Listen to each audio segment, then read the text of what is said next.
out that you nailed it. Ben Cohen It's your pocketbook they're interested in. has made a limited edition ice cream. Man, I was like getting along with it has a kind of an unfortunate name, Bernie Imperial. That one lives on food stamps. She's a minority. Over at 5'10". Yeah.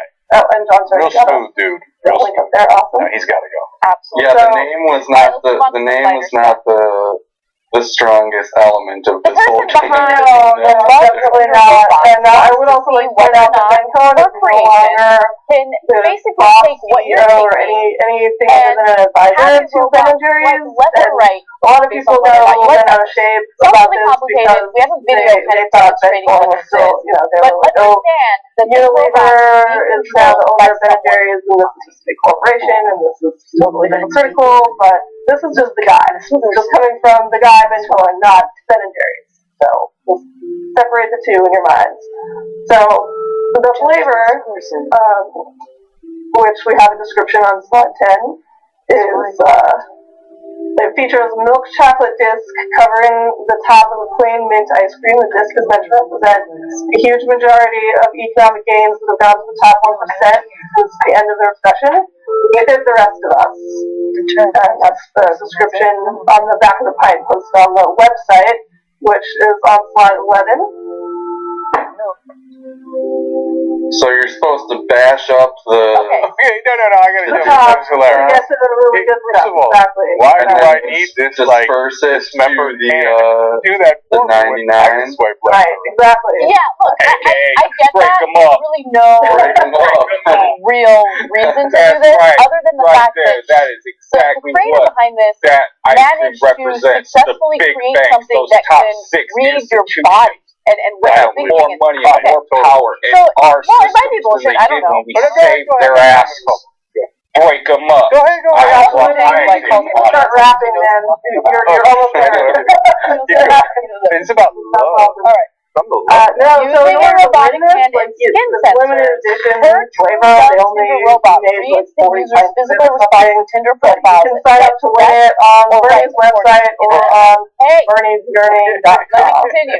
It measures something called galvanic skin response, which is basically the... Are you a scientist? And I guess in keeping with the electrical silly resistance in your body. The idea we got going on here, I did find get a little bit today. sweatier, which decreases the resistance. The robot measures this change over time as you are looking at I've been seeing these all over Facebook, so... This is the I saw the first one like yesterday, and I was like, oh, that's so funny. And then it's like, oh, you're grabbing a little stronger. That means that you're worried about that answer. Okay, you're sweaty. That's, lie detector test. I like it. These things. Yeah, no, and I mean, it's got a hat on. How dry or wet is your skin? He's ready. Stick figure Bernie's ready. They guarantee. Bernie's a badass. Feel like Bernie. I'm done with this. It was right at the beginning of the story. It's a 100% guarantee that you will find your so that's all my news sites. I guess dude, I'll go I read the sign in LA that said 100% guaranteed to be the best hamburger, and it wasn't. Cedar Falls town meeting on Sunday, the 24th. This is all scams. So the 24th is the past. Tell you who the 24th is the past. Oh my gosh. We've been it would be a flying scam through this if political this person season. was Yeah. trying to sell something. She's not selling something. So I will show you what we have. After I next thing you know, you will be giving me your money by swiping. Talk about here. Look at. By the way, it's cool that they had a Look at that again, folks. Next to the chick, and then she was looking at a girl. I would have swiped right. We have a couple things. We have he's in Minnesota. The Tomorrow's the computer for me, the 26th. robot is like, you keep swiping right. That guy's a You are very bored. He's in Minnesota tomorrow. You He's are in with all women. St. Paul at 6 p.m. St. Paul How time. is he going to find the right person for the dudes who are going to keep swiping right? 2 p.m. So he's in Duluth. Anyway, the actual point that I wanted to make about this story, other than being skeptical and I don't know if we have is feed. that I don't know it's if we have interesting feed because there are certain physiological things that we're still happen kind to of waiting you to hear back when from you people feel on the ground. things, right? So I read this here's really the great deal, man. article recently You can about get why these it at is that we like BernieSanders.com to call events. relationships. That's what's There are coming real up. physical There changes are that happen other to your events body coming when up, but I someone, honestly your couldn't list significant other, The calls best you way to baby. find out what Or we're doing, though, is what's to the nickname subscribe. that you like to use? Like Poopy. And you can always get there by Bernie 2016. Okay, so your That brain, URL will of course, always now releases take you to chemicals like wherever we are dopamine, hosting our live events and hopefully storing our videos. and Right now, so it's YouTube channel 5. So the reason why I like this story is because it shows you that, you know, obviously out a lot, right, and it'll let left, you right, know when yourself, we're going to do a moving live your event. body. Gene and I try to It's create just those events proving that your body much ahead of goes time through as possible, physical which changes when means you as much feel. ahead of time as we are getting That's noticed. it. There's one other physical change your body 3 hours. Okay. So That's what's going on. Things down What there. else you want to talk about? ooh. All right, You are awesome. I think interested, now very interested, we're going to very jump into the interested. interview. If Not at you all. have that ready, I can introduce it a little bit. Yeah, talk about it, and I'll pull it up on screen. That's great. Okay, so we have I gotta get credit. we have a supporter, Bernie's supporter, Dr. Franz Whitfield. He's been on Bernie's before. He's in Iowa, and he's a Baptist pastor, social justice and civil rights activist, and now a Bernie surrogate. He's Hillary Clinton in 08, destroyed his ship at the end of August last year. And we're going to interview him live on the show, but he's actually at the CNN and he survived, but unfortunately his crewmates did not survive. The man survived the Salvador. There he is. And in that picture on the side, you see the 22-year-old crewmate who unfortunately did not survive. Now, helping me with the questions. The guy who survived is writing a book. So we're going to show you that hasn't brief done so interview well and hopefully sales. put them again after. The family of the victim who died during this storm is now suing him for an insane amount of money because they believe, and they are accusing him of eating the body of their family member who now died. The pair survived for several months by catching fish and birds and drinking turtle blood and rainwater. But one bird that made in Cordova, that was the guy who died, severely sick, and they found a yellow poisonous sea snake inside his stomach.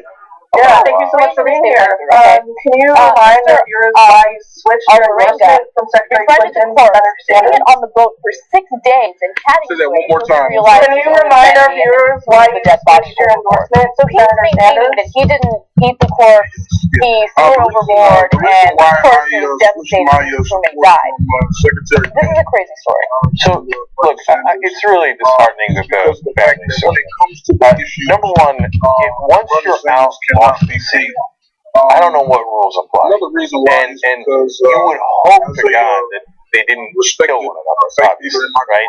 So that is a line. No matter how lost you are, no matter how desperate you are, that is a line you cannot and should not cross.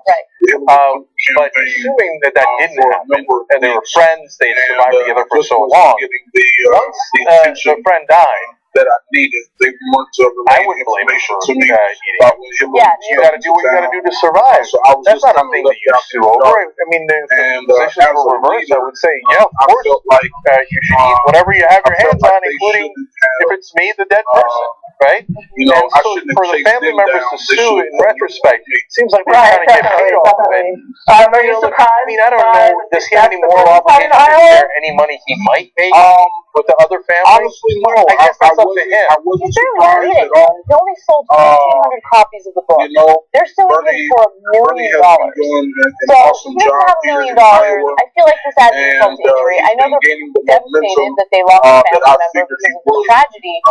But at the same time, I mean, think about what this guy went through. He was lost at sea for over a year. No, look, you can't. Yeah, no, it's starting to show in the polls, which is so exciting. So, given the rise in popularity, obviously, the Marshall Islands is starting to increase their attack level. Many times, do you think the Bernie's record can stand up to their attacks? I mean, or is it going to backfire on I don't know. I really it's very possible that they didn't see it. Bernie is It's also possible they saw him and thought, we don't have time to stop. guns. We got to bring the shipment in. There's a lot of money on the line. So amazingly, you got to celebrate the guy. You can't. When he comes back online, you can't sue him.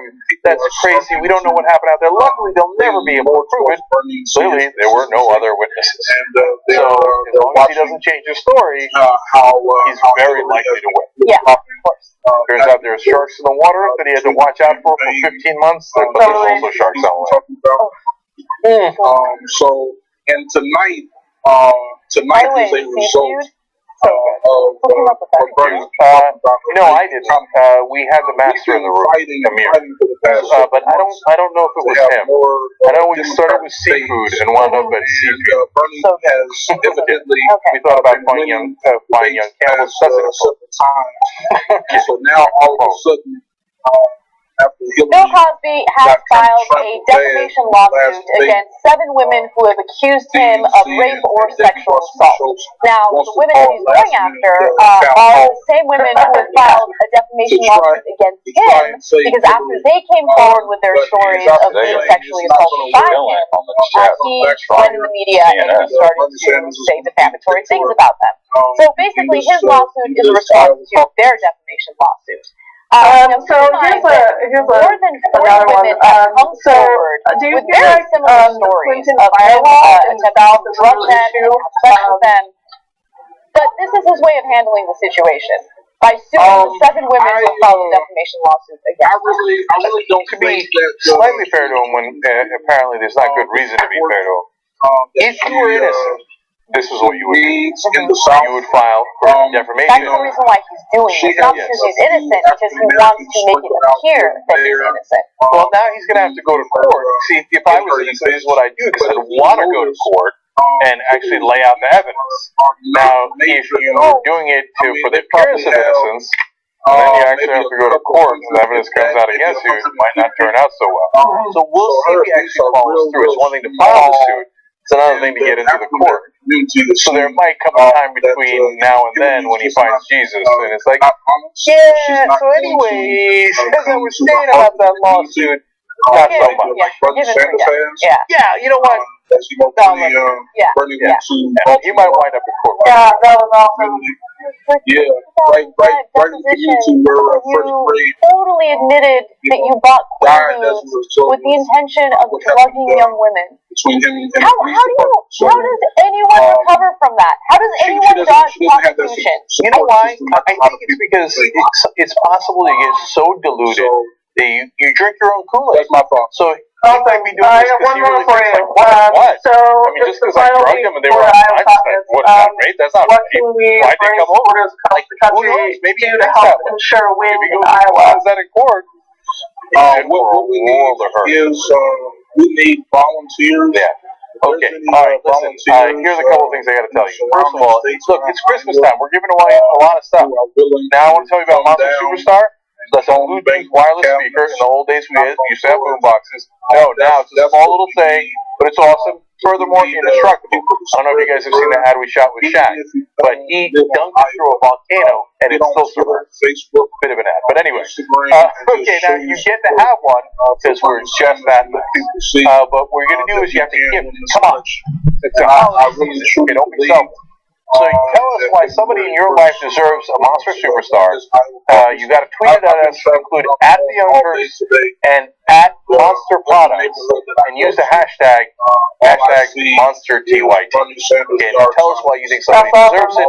Whoever wins, boom, we give you a Monster Superstar. Okay, now, but everybody gets something. Again, giving.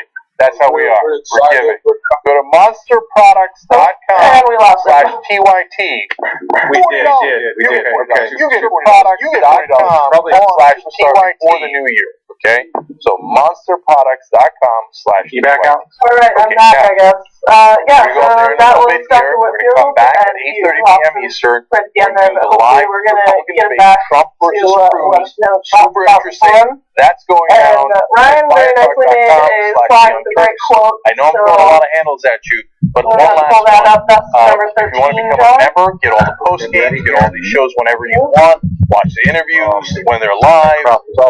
We got a new fun handle. It's even easier than subscribe. Yeah, there's a little background. This quote is from Franz Whitfield's blog that he wrote on his explanation for backing Bernie, switching up from Hillary, and this was in response to people asking if Bernie has a chance to win, and he says, hell yeah, he's going to win.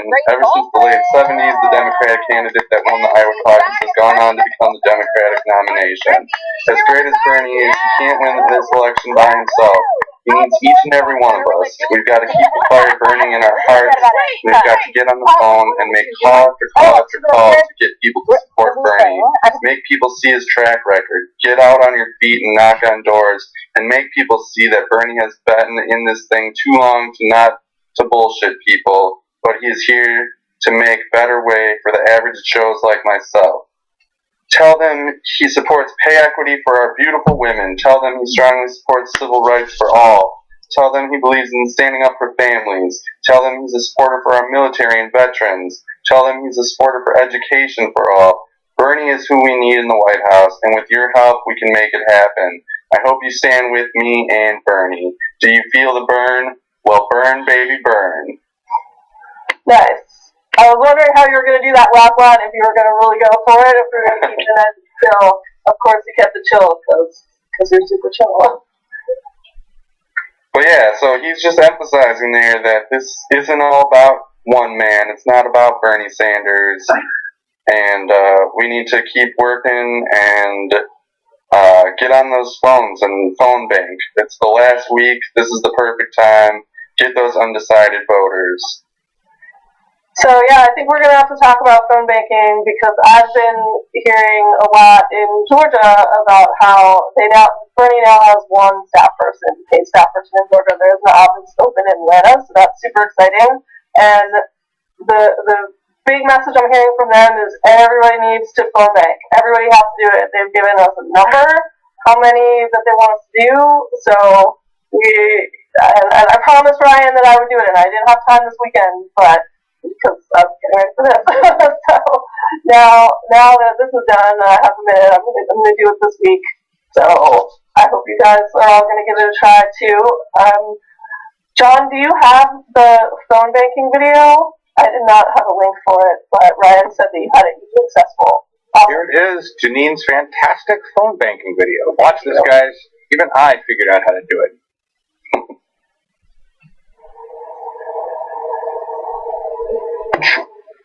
Hi, Janine Calkin from Bernie 2016 TV here, and this is a quick intro on how to phone bank for Bernie. So what we're doing is making voter ID calls. These calls target the early voting states. They're quick calls where the campaign provides you an easy script to follow and are used to identify undecided voters and those leaning toward voting for Bernie. Some simple tips while making these calls include: try to smile while talking. Always thank the voter. Stay positive. Try not to interrupt. Don't leave a message. And don't expect everyone to want to talk. And as always, make sure you are talking to the person the call is meant for. So you'll need a cell phone or a landline, a laptop or a desktop computer, and internet access. As of now, you can't use a tablet or smartphone for the dialer system. And you'll need to use Chrome, Firefox, or Safari. Sorry, no Internet Explorer. Make sure you turn off the pop-up blocker, or allow pop-ups on the dialer site. Go to berniesanders.com/phonebank. And there, you can create an account, watch the full training video, and log into the site. On the right, you can see the current dialer schedule, which is when you can make the calls. Click on Calling Script to get a copy of the current script for that state. You can always log into the dialer at bernie.to/dial. Enter your login ID and password. For service, select the state caller service, for example, Iowa Caller. After you sign in, a phone number and PIN number will appear. Call into that phone number with your phone and enter the PIN when asked. A pop-up will appear when you are connected. Change the status on the upper left to ready when you are ready to start making calls. If you need to step away, make sure you change this to not ready. Listen for the bing, which means you are now connected to someone. Ask for the person identified on screen and begin speaking the script. Make sure you are speaking to the right person. It's easy if you have a copy of the script printed in front of you. After the call, select the correct response under the Canvas section. Once you've made some calls, you'll notice a Recent section with responses you recently selected. To see all of the responses, just expand the Canvas section again. That's it. Good luck making your calls. As always, you can find everything you need to know at berniesanders.com/phonebank. Thanks.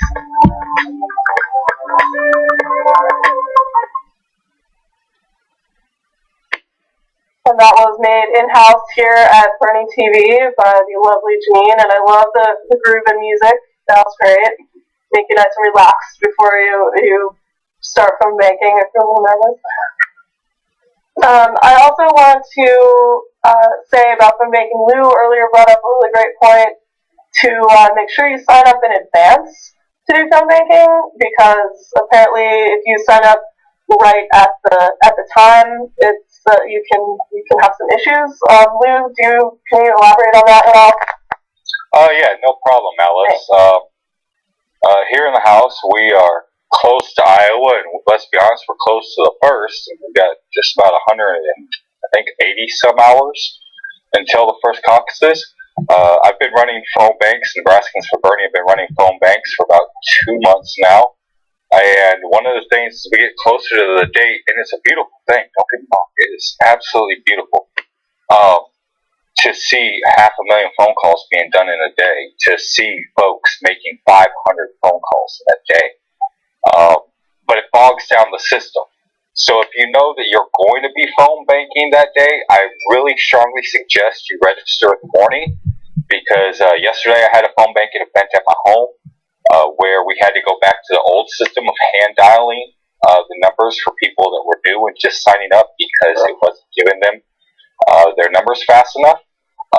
So I really strongly suggest, if you know you're going to be phone banking for the day, go to www.berniesanders.com/phone-bank, log in and register, say you're going to do it.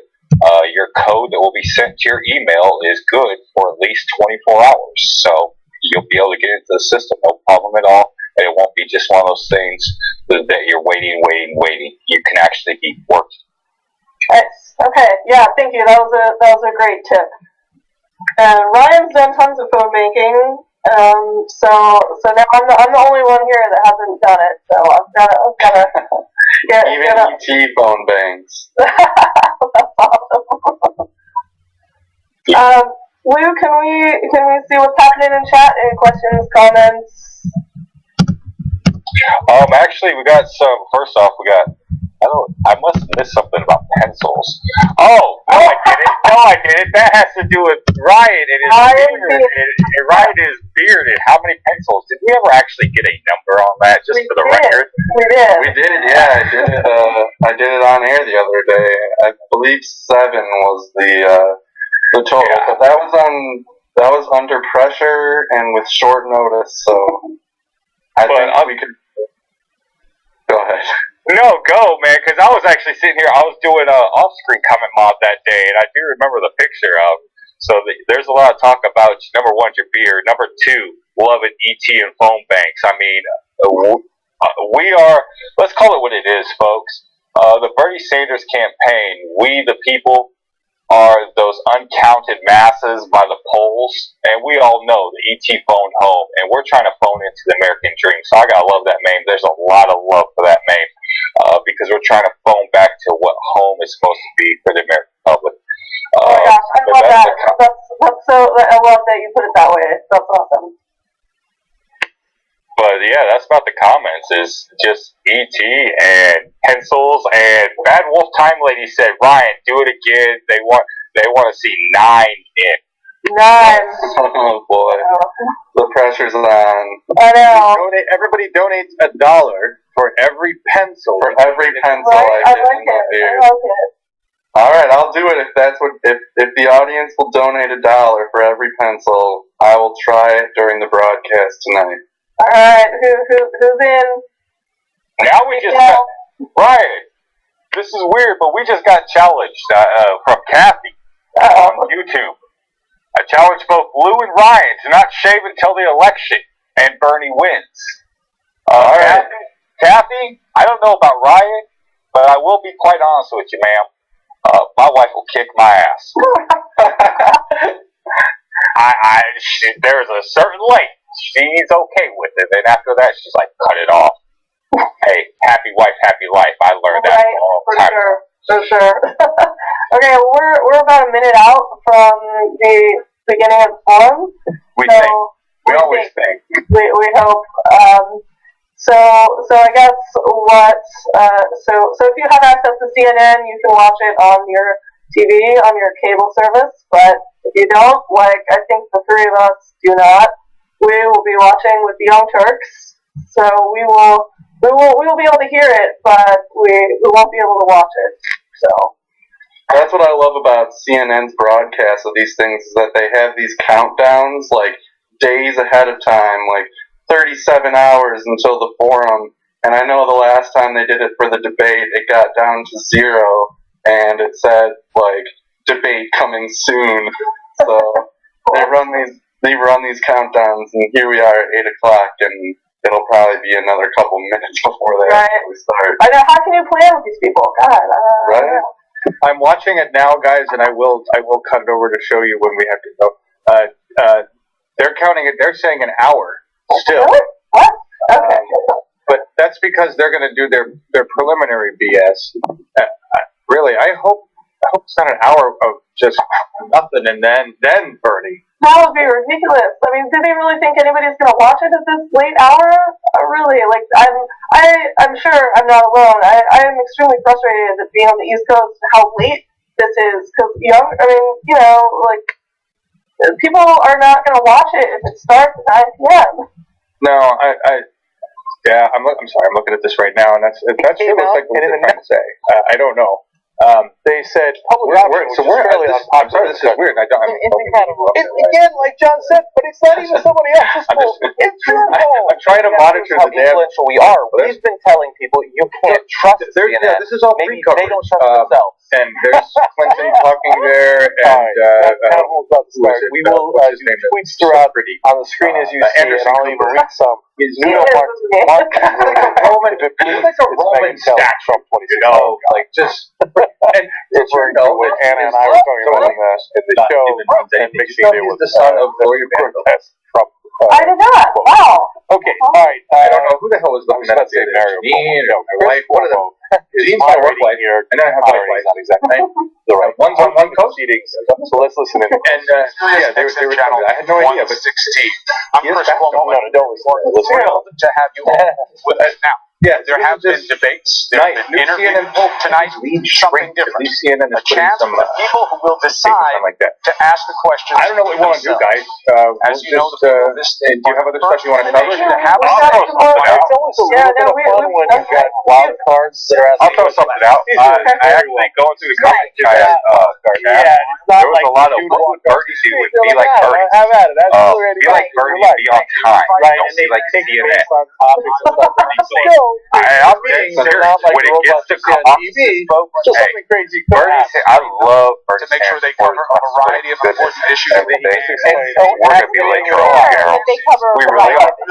And if they don't cover a variety of other issues, get your asses there because they will walk you out. I just want to throw that out there. Be like Bernie. Be like 10 minutes ahead of time, because that's what he is. I can really say that. He's always. He's like, if I'm not 10 minutes ahead, he believes he's always. Be like Did you Bernie. guys see that video of him running down the escalator? I think it was in an airport or something. Oh, yeah. It's a really quick little video of him just like booking it through lobby by an escalator. We can run that. I've got that. I got it.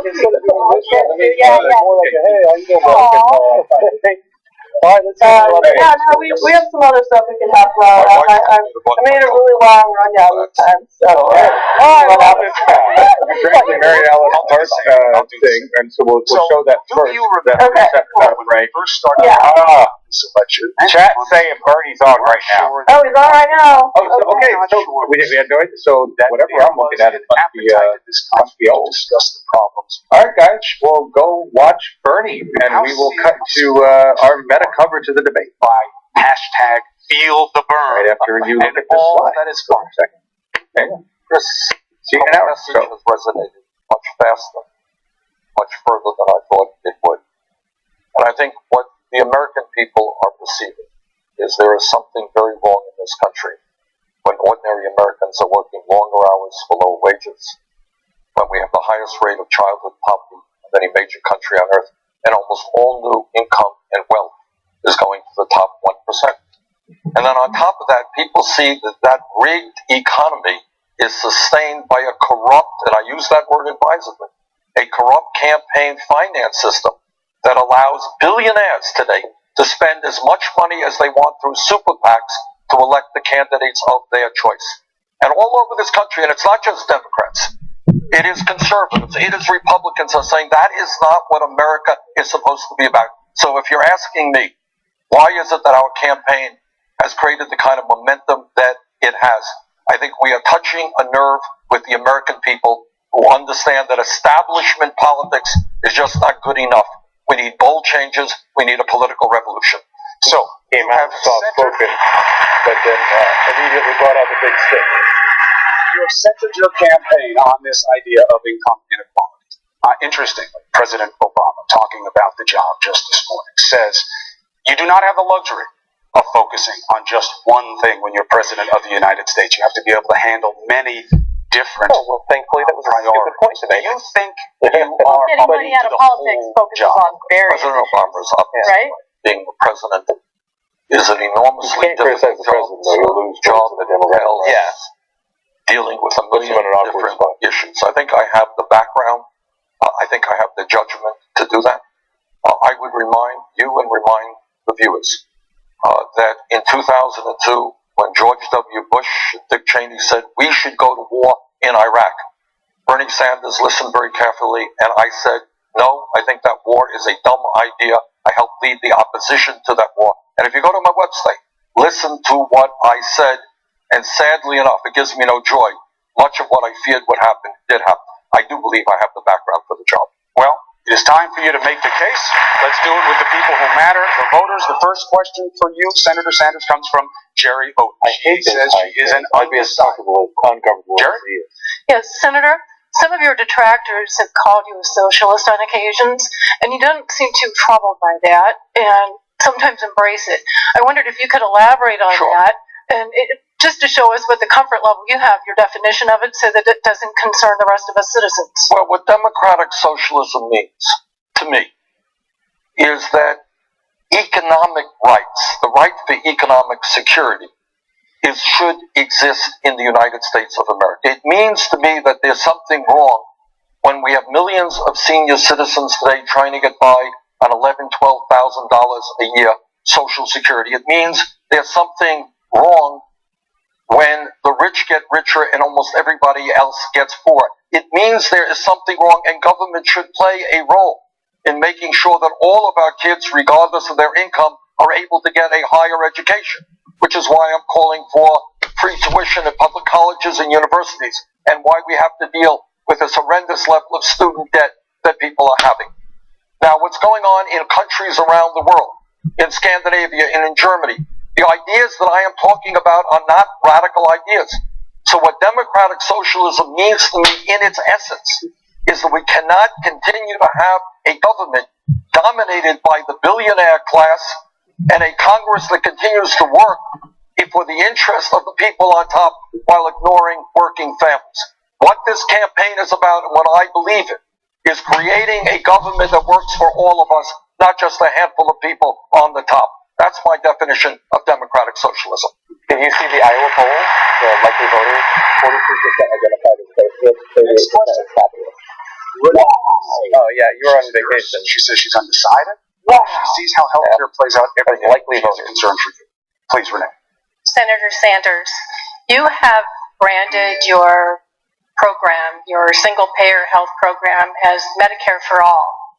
And Medicare has a reputation of having some problems. Let me cite one example. A man in our clinic went into the donut hole in September and could not afford the $1,200 a month it would cost him for insulin. So he had to decrease his dose to make his insulin stretch. So why do you think that people would support your Medicare for All program? Well, I think people will support my Medicare for All program because the United States today is the only major country on earth that doesn't guarantee health care to all people as a right. Now, I'm on the committee that wrote the Affordable Care Act, and I think the Affordable Care Act has done a lot of good things. But yet we have 29 million people without any health insurance. Your point is there are seniors today, and I meet them every day, who cannot afford the outrageously high cost of prescription drugs, because in America, everybody should know this. We pay by far the highest prices in the world for prescription drugs. Last year, while 1 out of 5 Americans cannot afford the prescriptions their doctors write, last year the 3 major drug companies made $45 billion in profit. Wow. Because they spend hundreds of millions of dollars on lobbying and campaign contributions. So I believe we should join the rest of the world. I believe as a principle, everybody should be entitled to health care as a right, comprehensive health care. And by the way, if we move toward a Medicare for all, not only do we cover the needs of all people, including that gentleman, we will save middle class people thousands of dollars a year on their health care bills, because now we pay by far per capita much, much more than any other country on earth. It is time, in my view, for us to have the courage to take on the insurance companies, take on the drug companies, and provide health care to all people at an affordable cost. The criticism and if they all have it, there is no benefit. The criticism is to pay for this. What you're really asking for is one of the biggest tax hikes in history, and that is the criticism. But Chris, that is an unfair criticism for the following reason. If you are paying now $10,000 a year to a private health insurance company, and I say to you hypothetically, you're going to pay $5,000 more in taxes, or actually less than that, but you're not going to pay any more private health insurance, are you going to be complaining about the fact that I've saved you $5,000 in your total bills? So it's demagogia to say, oh, you're paying more in taxes. Let's also talk about we are going to eliminate private health insurance premiums and payments, not only for individuals, but for businesses as well. Again, we are the only country on earth that allows private insurance companies. Every time I watch him, I think he's we spend 3 times more than the British, 50% more than the French. We can do better than we're doing right now. This town hall is helping us. Clear. You are going to raise taxes to do this. Yes, we will raise taxes. Yes, we will. But also let us be clear, Chris, because there's a little bit of disingenuity out there. We may raise taxes, but we are also going to eliminate private health insurance premiums for individuals and for business. All right, next. If I say, give me $5, you give it to me, and I give you $10, you don't bitch about the $5 you just gave. That's the whole point. You're raising taxes. A lot of people. My question is, realistically, how do we fund those programs? Where can we reallocate cut spending on other programs? Sean, great question, and a very fair question. And I start off with the premise that in the last 30 years, although my Republican friends don't like the term, there has been a massive redistribution of wealth in this country. It's gone from working families, trillions of dollars, to the top 0.1%. So yes, what this campaign is about is to say to profitable corporations, who in some years don't pay a nickel in taxes, to the wealthiest people in this country, who sometimes have an effective tax rate lower than truck drivers or nurses, yeah, you are going to start paying your fair share of taxes. How am I going to pay to make certain that public colleges and universities are tuition free and we substantially lower interest rates on student debt?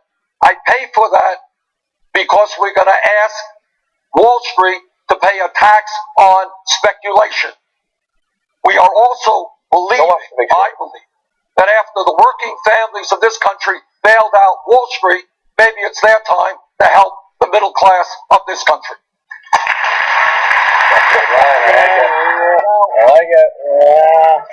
I believe we have an infrastructure that is crumbling. Cheney even likes it. Rail, airports, levees, dams. We all know what's happening in Flint, Michigan, water systems, wastewater plants. I believe that if we end this absurdity of allowing corporations who make billions of dollars a year in profits to stash their money in the Cayman Islands, Bermuda, and other tax havens, we eliminate that, we're going to bring $100 billion into the Treasury.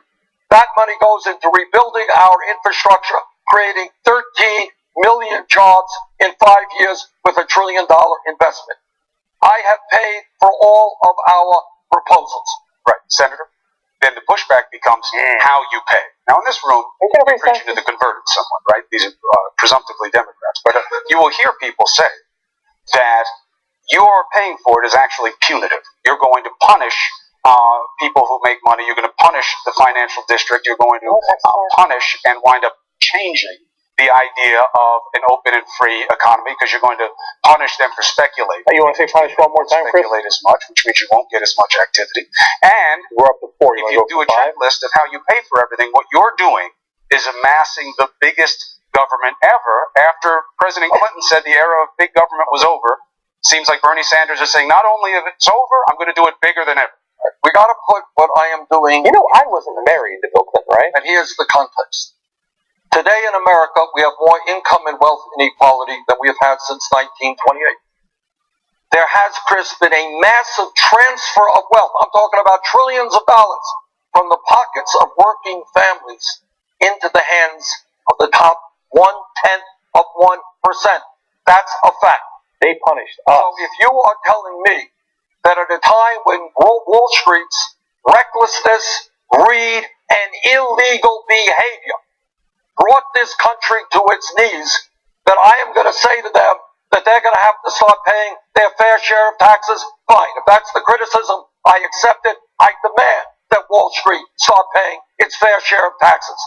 Second of all, the idea that you're bringing back the era of big government, Wall Street, get bigger than ever. Again, I believe, and Iowa has played a very interesting role in the fight for public education. And for 100 plus years, what we have believed public education to be is up to the 12th grade. Free public education up to the 12th grade. Guess what? The world has changed. A college degree today is the equivalent of what a high school degree was 50 years ago. People want to criticize me? Fine.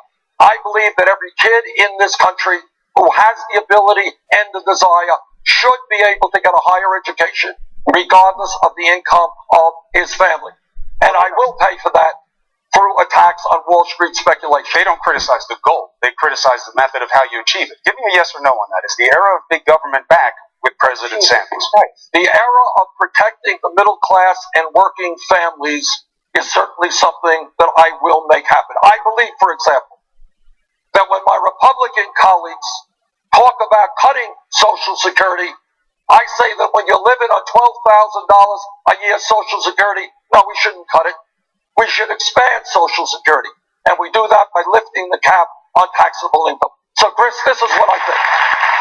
Yeah, but that only appeals to people in Iowa and Phoenix. This is what I think. When we live in a nation of so much income and wealth inequality, where the top 1/10 of 1% owns as much wealth as the bottom 90%, when the 20 wealthiest people own more wealth than the bottom half of America, that is not, to me, what the American economy should be about. So yes, people want to criticize me. Okay, I will take on the greed of corporate America and the greed of Wall Street and fight to protect the middle class. Next question, Ron Edwards says he's undecided. Ron, what's your question for the Senator? Senator, given the ongoing gridlock in Washington and the continuing Republican resistance toward President Obama's initiatives and the likelihood that Republicans will win control over at least one House of Congress, as president, what specifically will you do to overcome the resistance, cure the gridlock, and garner the necessary I couldn't put together an outfit like that if my life your initiatives and actually get something done in Washington? Yeah, he looks very sharp. Or maybe I wouldn't look as good if I might in two ways.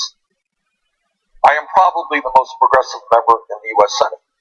But I have, over the years, not only in the Senate, but in the House, worked with Republicans when there was common ground. When I was in the House, in a number of years, I got more amendments passed on the floor of the House working with Republicans than anyone else. I was number one, number two. Irrelevant, that's evidence. In the Senate. Just a couple of years ago, in a dysfunctional Congress, I worked with people like John McCain, people like Jeff Miller over in the House, to pass the most comprehensive veterans health care legislation in the modern history of the United States of America. I have worked with Republicans when there is common ground throughout my career. But this is what I also want to say. In my view, you have a Congress today that is much more worried about protecting the interests of the wealthy and the powerful and making sure they get campaign contributions from the wealthy and the powerful. If we are serious about rebuilding the American middle class, if we are serious about providing paid family and medical leave to all of our people, if we are serious about ending the disgrace of having so many of our children live in poverty, the real way to do it is to have millions of Americans finally stand up and say enough is enough, for people to get engaged in the political process, to finally demand that Washington represent all of us, not just a handful of very wealthy people. That's the way you bring about real change. Next question, Alexis Krulash, Drake University student, a bulldog, leaning in favor of Hillary Clinton, but she wants to explain why. Give me a shot here, Alexis. Recently, you named Planned Parenthood and the Human Rights Campaign as part of the political establishment that you plan to take on. How are you going to fight for women's rights more effectively than a female candidate with endorsements from organizations like these? No, that's not quite accurate. I have a 100% pro-choice voting record. In every speech that I give, what I say is not only do we stop Republican efforts to try to defund Planned Parenthood, we should expand funding for Planned Parenthood.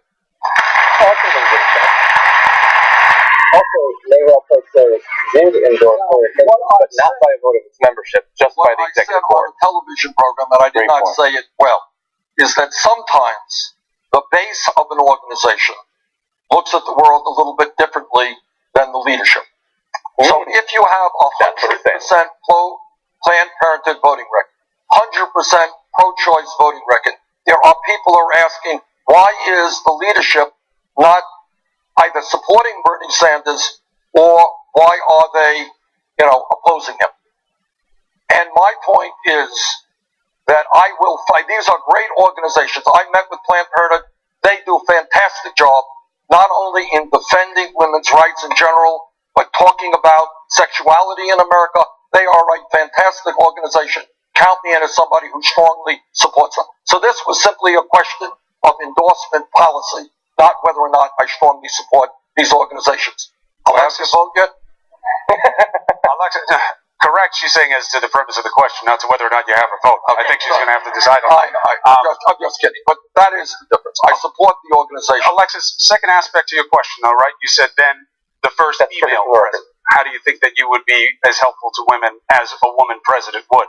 What about that aspect? That's what Hillary Clinton represents on one level to voters, that she would be the first female president. There is something special in that, especially when it comes to women. So how would you be more of a female? But I think if you look at my record in terms of... Michelle Bachmann's a female. I think there are very few members of Congress who have a stronger record. It's 100% lifetime, and I've been there for a while. In addition to that, there have, as you know, women are making 79 cents on the dollar compared to men. That is nothing but old-fashioned sexism, and I am a strong advocate and will fight for pay equity for women. I believe that, and it's not only women, although it impacts women of color even greater. This level of pay inequality, inequity, is extraordinary. So we're going to fight for pay equity, make sure that everybody earns the same amount for the same work.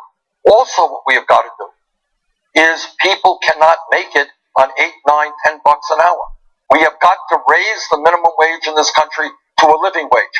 That will impact all people. It will impact women more than men as we raise the minimum wage to $15 an hour.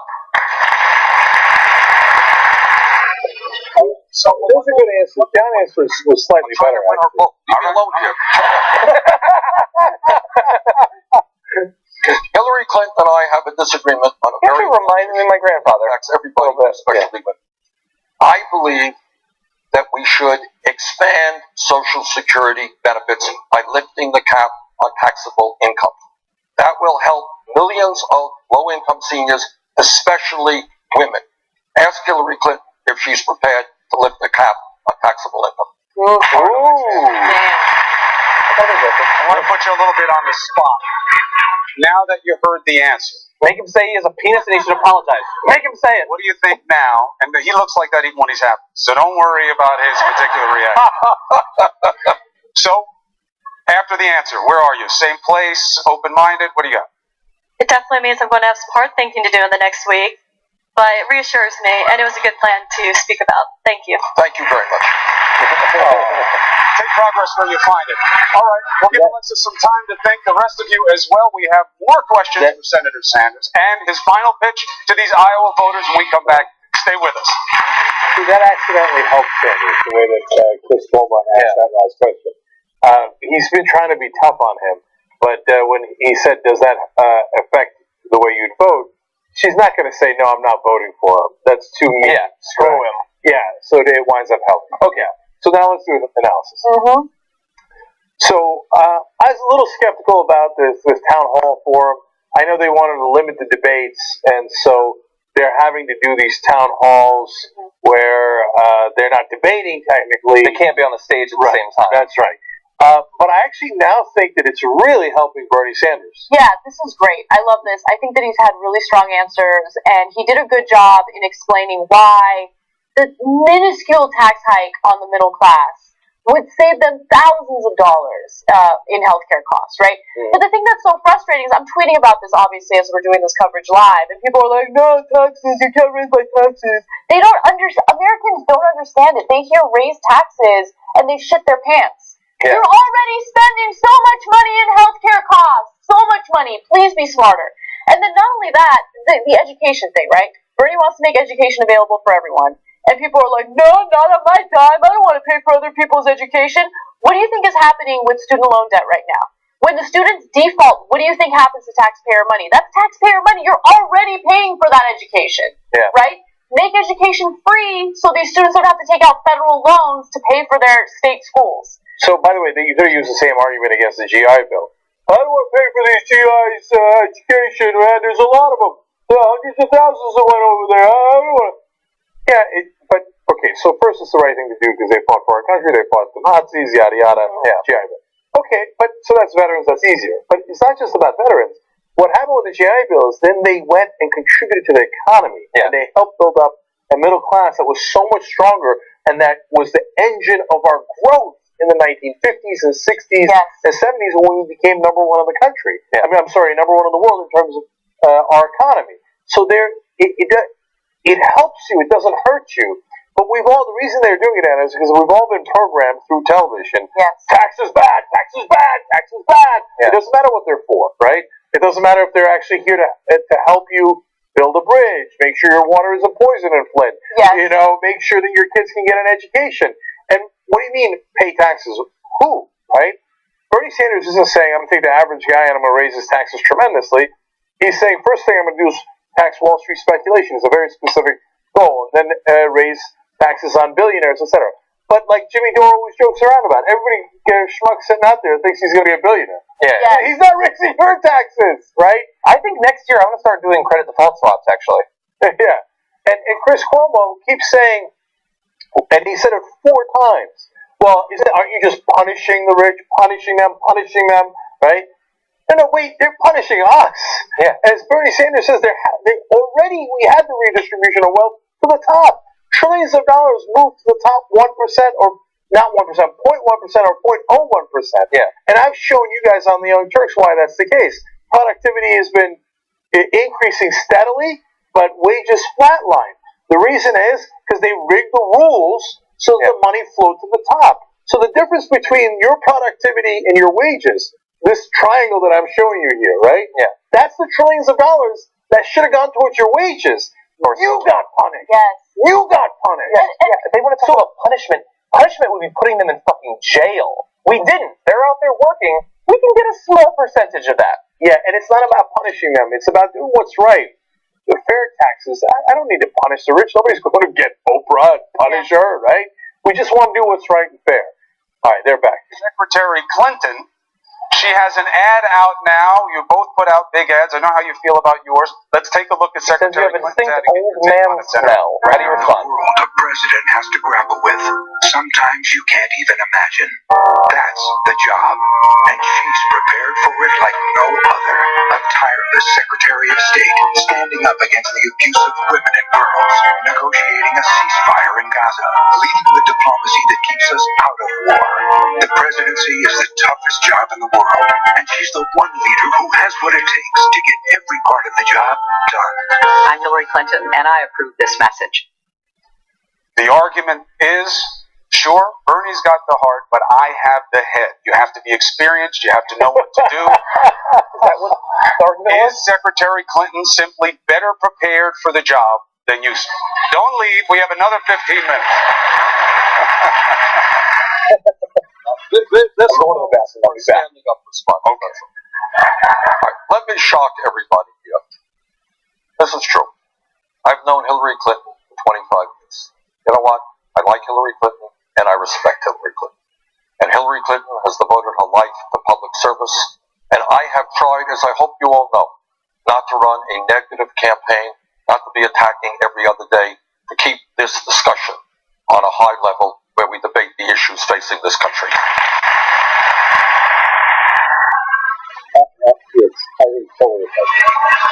Now, pivot to my hero. By the way, with a few exceptions, we're doing a lot better than the Republicans in that regard.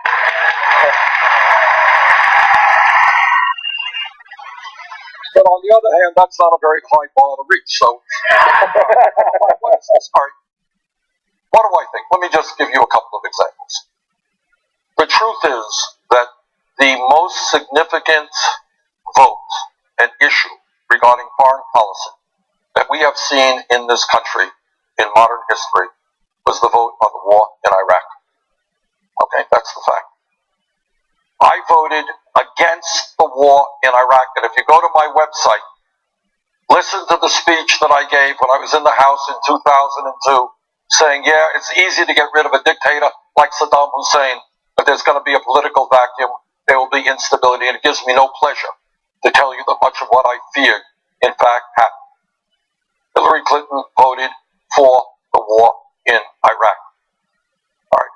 In terms of Wall Street, I fought against deregulation, led the opposition to doing away with the Glass-Steagall legislation.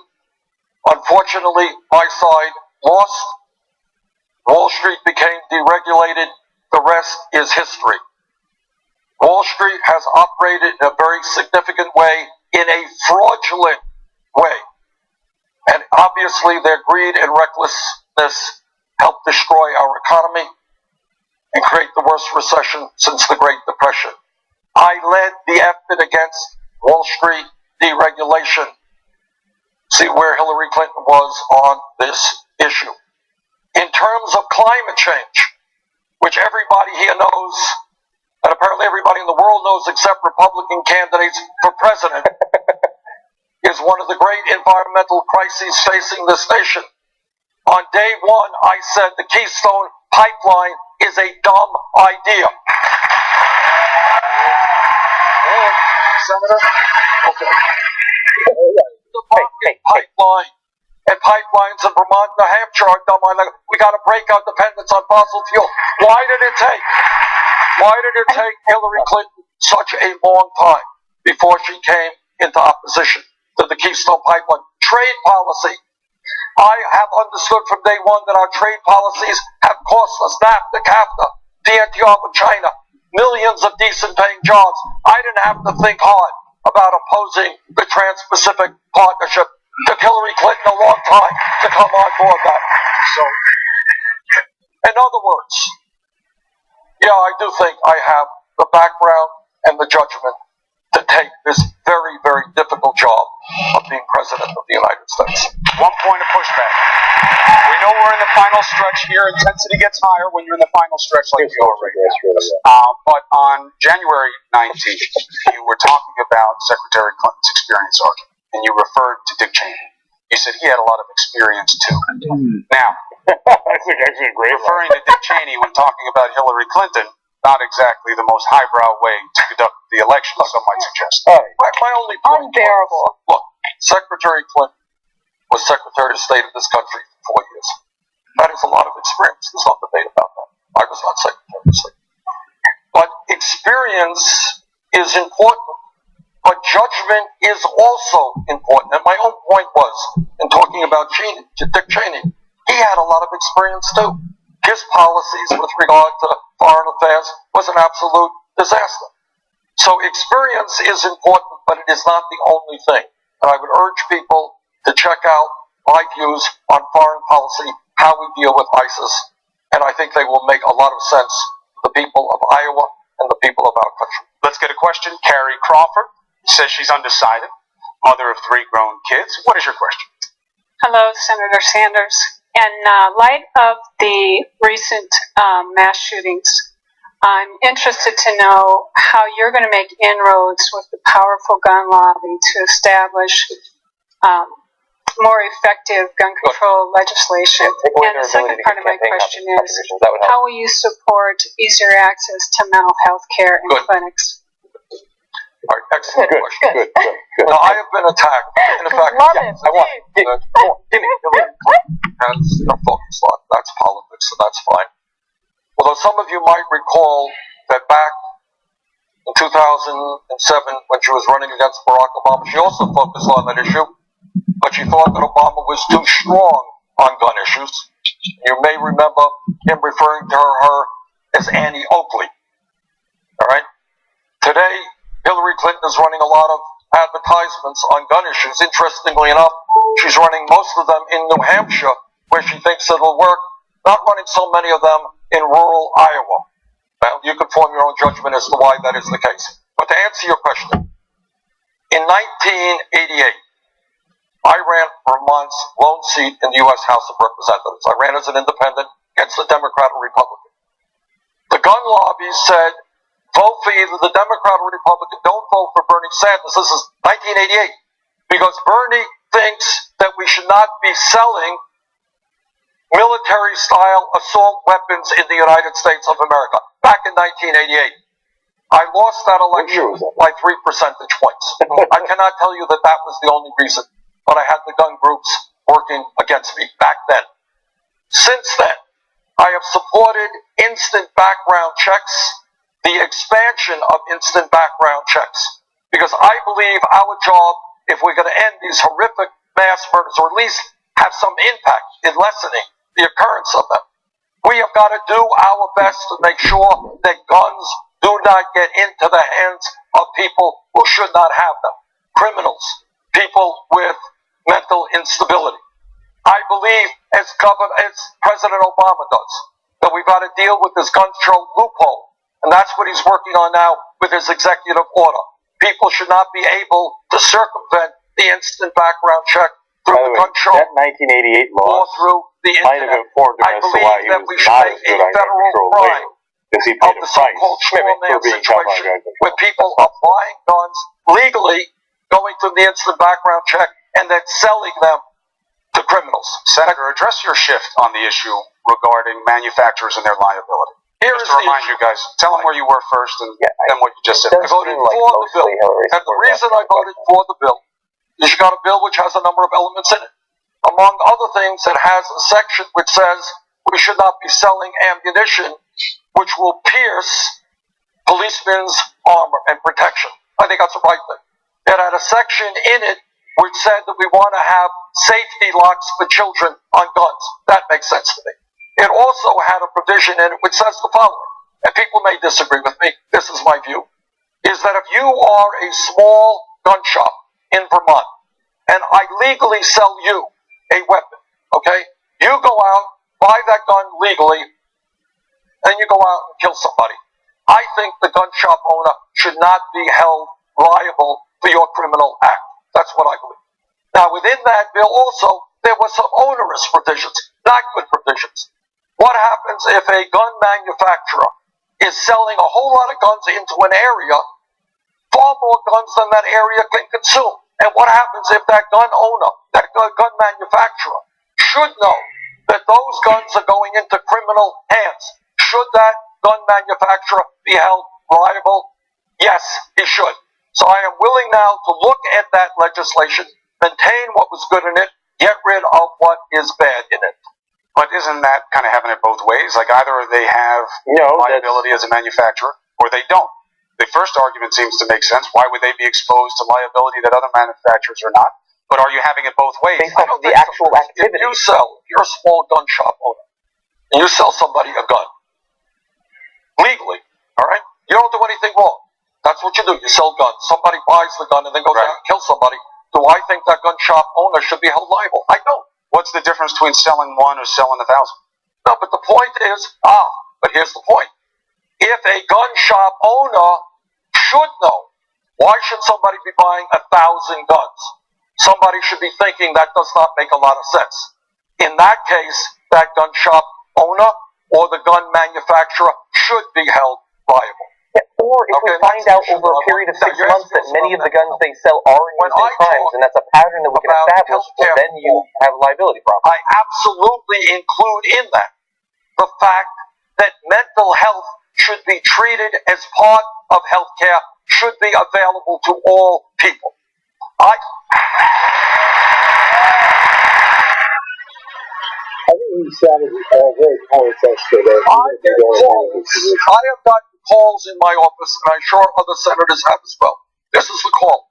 Somebody calls us up and says, I'm very worried about my brother. I'm worried what he might do to himself or, to answer your question, to somebody else. He may be homicidal, he may be suicidal. We have searched desperately to find health care, mental health treatment for him. We cannot find mental health treatment which is affordable, which is accessible. In my view, we have got to move in the direction of making sure that everybody in this country who has a mental health crisis gets health care when they need it, not 2 months from today. Carrie, how do you feel about the answer? I like the answer. That's sufficient. Thank you very much. All right. Have a seat, Senator. Cuomo's been very challenging, as I say. There's nothing wrong with that, but he has to maintain that for the other two candidates. And there's a distinction between challenging and challenged. But Bernie says something very plainly, and he says, CNN but she asked you the other question. Like, he already explained it twice. He's done that. Says that back in the day you were a great athlete. Is that true? And if so, what was the sport? I'm not saying I don't believe it to be true. I'm saying, is it true?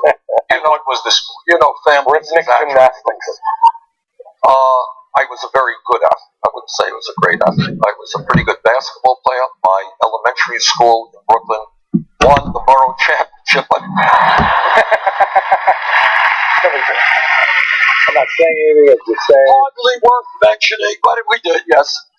And yes, I did take third place in the New York City indoor 1 mile race. Okay, well, you know, I was a very good long distance runner. I would say not a great runner, but I was captain of my track team, won a number of cross country meets, and certainly won a whole lot of races. So good, very good, not great. Now this is what they call a bait and switch. I don't really care about your athletic record. If you were elected president, you're 75 now, you would be 74. You were 74, going on 75. You're close to 75. He loves to do going on 75, so are you. That's true, that's true. You would be the oldest person elected president. You have medical records, you say you're going to release them. Should you release them to be fair to the voters of Iowa before they vote? They're sitting, where are they, Jane? They're on our table right now? All right, we will release them. It's my wife. Yes, of course we'll release them. You're going to do it before Iowa? Yes. And you know, I am, you know, if there's wood here, I would knock on it. My head's close enough. All right. I have been blessed with good health and good endurance. And there's nothing in the medical records that's going to surprise anybody. We will get them out as soon as possible. All right, thank you for clarifying. Get it, Bernie. Something else you brought. Do you, boo? I would also mention that Hillary Clinton's almost 70 and Bloomberg is 73. And nobody ever asked them about their the success Donald Trump would be the oldest. If Donald Trump was elected, he'd be. You have to. He looks good. He thinks he looks terrible. In that picture, anyway. Donald Trump is also 74, by the way. What does it mean to you about what your parents will think of this right now? That they wouldn't believe. We grew up. My dad came. Okay, I'm wrong. 69. Age of 7. Also very old, though. No, I believe he would still be the oldest. Couldn't speak English, and he never made a whole lot of money. And my brother and I, and mom and dad, grew up in a 3.5-room rent-controlled apartment in Brooklyn, New York. And we never had a whole lot of money. And if you ask me, Chris, if this would be so unimaginable, the fact that I'm a United States Senator would have been beyond really anything they would have thought possible. The fact that I am running for President of the United States, I do think that. And, I think they're very proud. But it's certainly something that I don't think they have believed would have happened. You got 30 seconds. Tell the voters of Iowa what you want them to know. Look, Hillary Clinton is a very good person. Martin O'Malley is a very decent guy. So I'm not, this is not a personal stuff. It just seems to me that the crises that we face as a country today, and we didn't even get into climate change to a significant degree, inequality, poverty in America, an obscene and unfair campaign finance system. These problems are so serious that we have got to go beyond establishment politics and establishment economics. In my view, we need a political revolution where millions of people stand up and say, you know what, that great government of ours belongs to all of us, not just the few. That's why I'm running for president. Thank you. Senator Sanders, thank you for taking the opportunity. Good luck to you in the Iowa caucuses next time. All right, our thanks to Senator Sanders. Coming up, Hillary Clinton and Martin O'Malley gets their turns on stage. Actually, and so would Hillary. So whoever of the three will be the oldest president ever sworn in. Okay, so that's a great point. And I want to dive into those numbers a little bit more in a second. But okay, let's do analysis. Okay. So Bernie Sanders just had 2 segments of speaking. They're going to bring on other candidates in a minute. And again, this is not me saying I like his positions. This is my political analysis of how that just went down. I think it helped him tremendously. There have been other moments where I didn't think it necessarily helped him in different parts of the debates that was had, etc. Why? Because he got to explain his positions in long form. So it wasn't like, okay, a little bit of this, and then you would go to O'Malley, and he filibusters about his time in Baltimore, and then you go to Hillary Clinton. No, he's like, okay, democratic socialism, let me explain what that is to you guys so you understand it's not scary, right? So what it means is the guys at the top are getting all this breaks now. I want to make sure you guys get a break. The middle class gets a break. Let me explain how I'm going to give you a break. So here's my position on education. Here's my position on healthcare. He came across as really likable, right? Funny, endearing, and then said, look, here's my experience. Hillary Clinton has experience, but that experience led to the wrong results.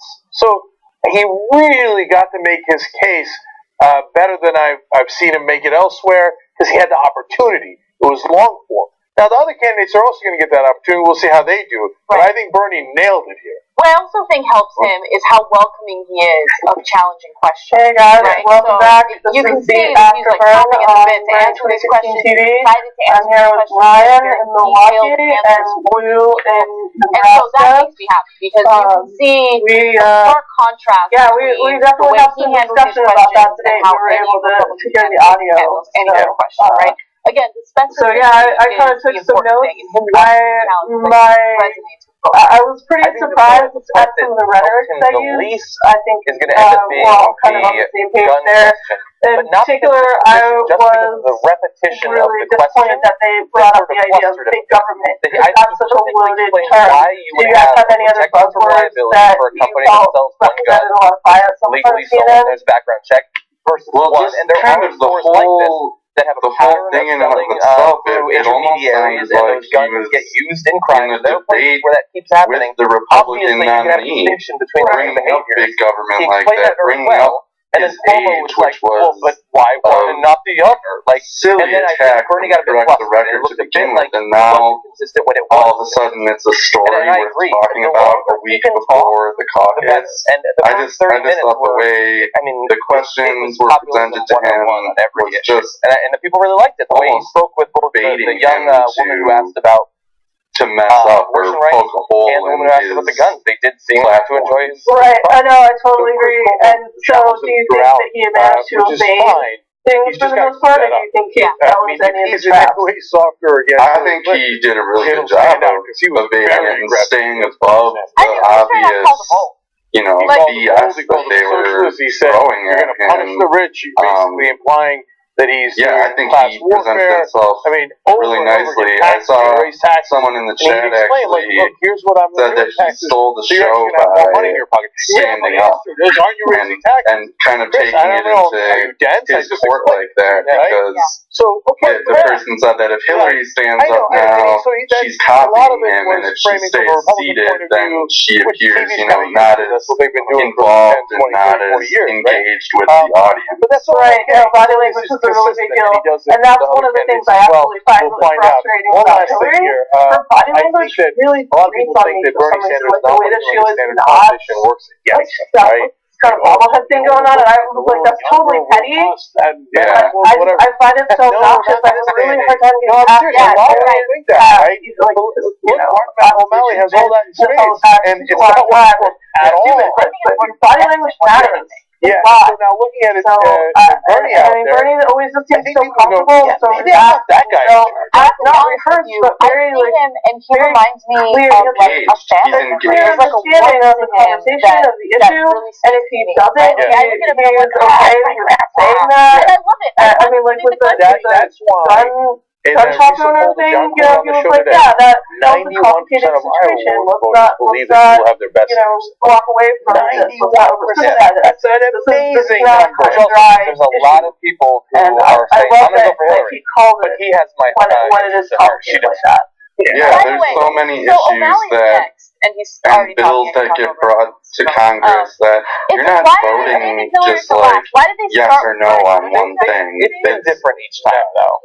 Little articles piled on top of one another, and so yeah, when he made that vote, O'Malley for Hillary at the Brown and Black he was totally against the gun shop owners being held liable, but who knows what else was jammed into that bill. Right, exactly, and so many things get passed that way. So many really big things get passed because they're lumped in with another bill that has nothing to do with it. And that's the thing that I find really frustrating about our legislative process. I don't, if that didn't happen, think about how much clearer and better our laws would be if we actually were voting on one thing at a time. I mean, obviously, there's many discussions about how to restructure something like that. But when I learned that was what happened, that's what I've done all my life. Unrelated I'm not topics to get put in would not have been able to accomplish the things we accomplished in a very troubled city or in our state through the recession. All the time, and that's what I believe the people of Iowa are looking for. A president who will move us forward, who will build on the good things that President Obama has done, and actually take that job creation legacy and turn it into rising wages again for every American family. That's what we need, and we need new leadership to do that. All that question is not aimed at questions about bias from CNN and Chris Cuomo just now. We're kidding. Let's call it what it is. And he referred to the senator. We just had a David bright, shiny new object record super PAC ad leveled as a legitimate media question at a town hall that's supposed to distinguish and determine who the Democratic candidate is for the President of the United States. Secretary Clinton and it's a joke. And every single person that I'm seeing in the YouTube stream watching this doing a much better job of speaking to the goodness within our country rather than to fear and anger and loathing as a Okay, so that's the first thing. The other comment that I really saw a lot of really long Joy Latz of stupid Iowa State University. She's originally fellow believers, I'm with you. She says she's undecided. Mark O'Malley, is this Q&A time? Am I allowed to stand? You can do whatever you want. I mean, I'm not trying to be Yes, rude, please. but let's call it what it is. Yes, we understand. You were supposed to be the vice president for Oh, You're supposed to be a great, look cute Ken doll. It's the most standard political move of all time. Let's be honest, you're the bane of Baltimore. You set the dog. I'm not capable of being here anymore. I'm an ordinary guy rolling up my sleeves of my incredibly These folks expensive on suit. this page that I'm looking at, ha ha ha, What am I doing here? Okay, because that's exactly where she needs to be. I'm looking at another one that says Pokemon just loves holding up its favorite Republican talking points in a Democratic town hall. That's really, yeah, that's a great point that they brought that up, because they use so much of the normal Republican rhetoric. I did.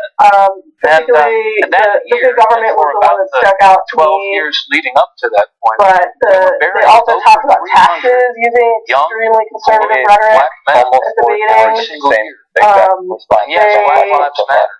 And I mean, I feel like Bernie definitely like the reality of 24/7 drug dealer occupation because he was like, well, if you compare it to what we're seeing now, it's really a lot less.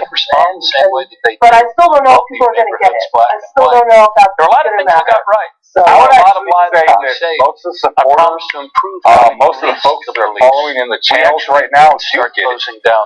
I'm sure they do understand and are trying to tell folks that's the whole basis of the Bernie Sanders campaign is we the people standing up and going and talking to more people and explaining to more people that quite frankly the arguments we are hearing now in 2015, the arguments we are hearing now in universal health care, the arguments we are hearing now in a reform of the criminal justice task force. I drove down yes, the use a of few fatal of them police raised shootings, taxes, fatal police but they are the same lowest years that were in made Baltimore against history. Social Security. They were the same arguments made against Medicaid and Medicare in the beginning. And these are the same of marijuana that have provided a social safety net for people who are applying for state of Americans in the war now we have a key talking point from the Democratic side. Not the second it is time, amazing. the third time, by bringing people together. Actually, this is kind of a good segue, because Ryan and I are going to talk a little bit in the afterburn about what's happening in our respective cities and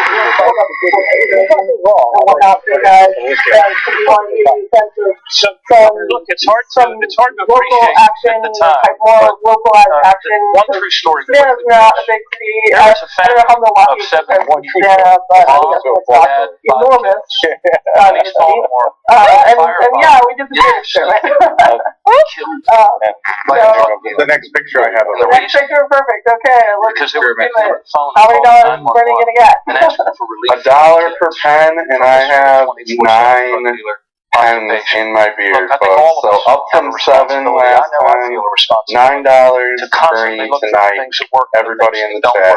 We're going to do that right now. BernieSanders.com/. And we had also driven down our incarceration rate to a 20-year low. You can do both of them at the same time by doing the things that work. Thanks, Ryan. Next question, Dan. Yeah, no problem. I will embarrass myself one day. Bernie Sanders. And for the few people that were calling shenanigans, Lose the tie, and eventually the milk it really matters. We're helping out that guy really trying to help someone out. So, Brian, you got 9 in there tonight. Congratulations, man. Grow that beard out for another week. Let's see if we get it to 11. All right. Where is this guy? Is something like? That's from, I'm actually in that picture. That was the debate party that I went to. That one I just wanted to talk about for a second because I found it on the Bernie events page. I typed in my area or my zip code and found an event. Showed up, didn't know anyone, and I was the youngest person there probably by 10, 15 years. So that was at a time when they were really talking about Bernie only has the young vote and everything, and only the college kids like him. So I was pleasantly surprised to walk in and see people who are about 15, 20 years my senior, maybe early watching Bernie and being super enthusiastic about it too. So that was a fun night. Look, we need to and then change what it is that we actually pay the biggest for. things in my area are the Facebook pages. There's like Milwaukee for Bernie, Wisconsin for Bernie, and then we have and what this picture is, and the next one too is the organizing groups that we have. So these are people who aren't getting together to watch anything. They're not getting together to and we told do anything but talk about what we can do in our areas to help Bernie out. And we've talked about phone banking a lot. We're right next door to Iowa, so we've actually organized road trips down there. I haven't gone. I was actually going to ask you, my geography is terrible enough to ask you if you're close to Iowa. Because clearly we're still paying too much for health insurance. Yeah, so we have had some caravans go down there and do some door-to-door canvassing and some flyering and things like that. And I know they're pushing that really hard right now. They're encouraging anyone who can to get down to Iowa in this last week. So we have anyone from Iowa in the chat. I'm kind of curious about how they feel about all the association. I'm sure they're probably used to it, but I'm wondering if it's like incredibly annoying or if it's like, hey, young voters. Well, it's still early. There's 6 days. Get back to us, Jeff. Hi, Governor. Yeah. So I'm 23 years old, and I care about a lot of issues other than just the cost of college. No, So I'd like to know what issue you think should be most important to young voters I got 3 and kids. why. I do this all the time. I actually just asked them that, Ruth. We're going to find out who Iowa issue is at right now, and we'll get back on that question. One candidate among the 3 of us with 15 years of executive experience. I have the 4 years in a row, and I now already in the conversation. I'm like, so I guess, Ryan, do you guys have like you know what I meetings? Like, I mean, I thought you got a picture of organizing meetings. How often do those happen? More time on this planet. Yeah, right. And that is now they've been a little more frequent. I think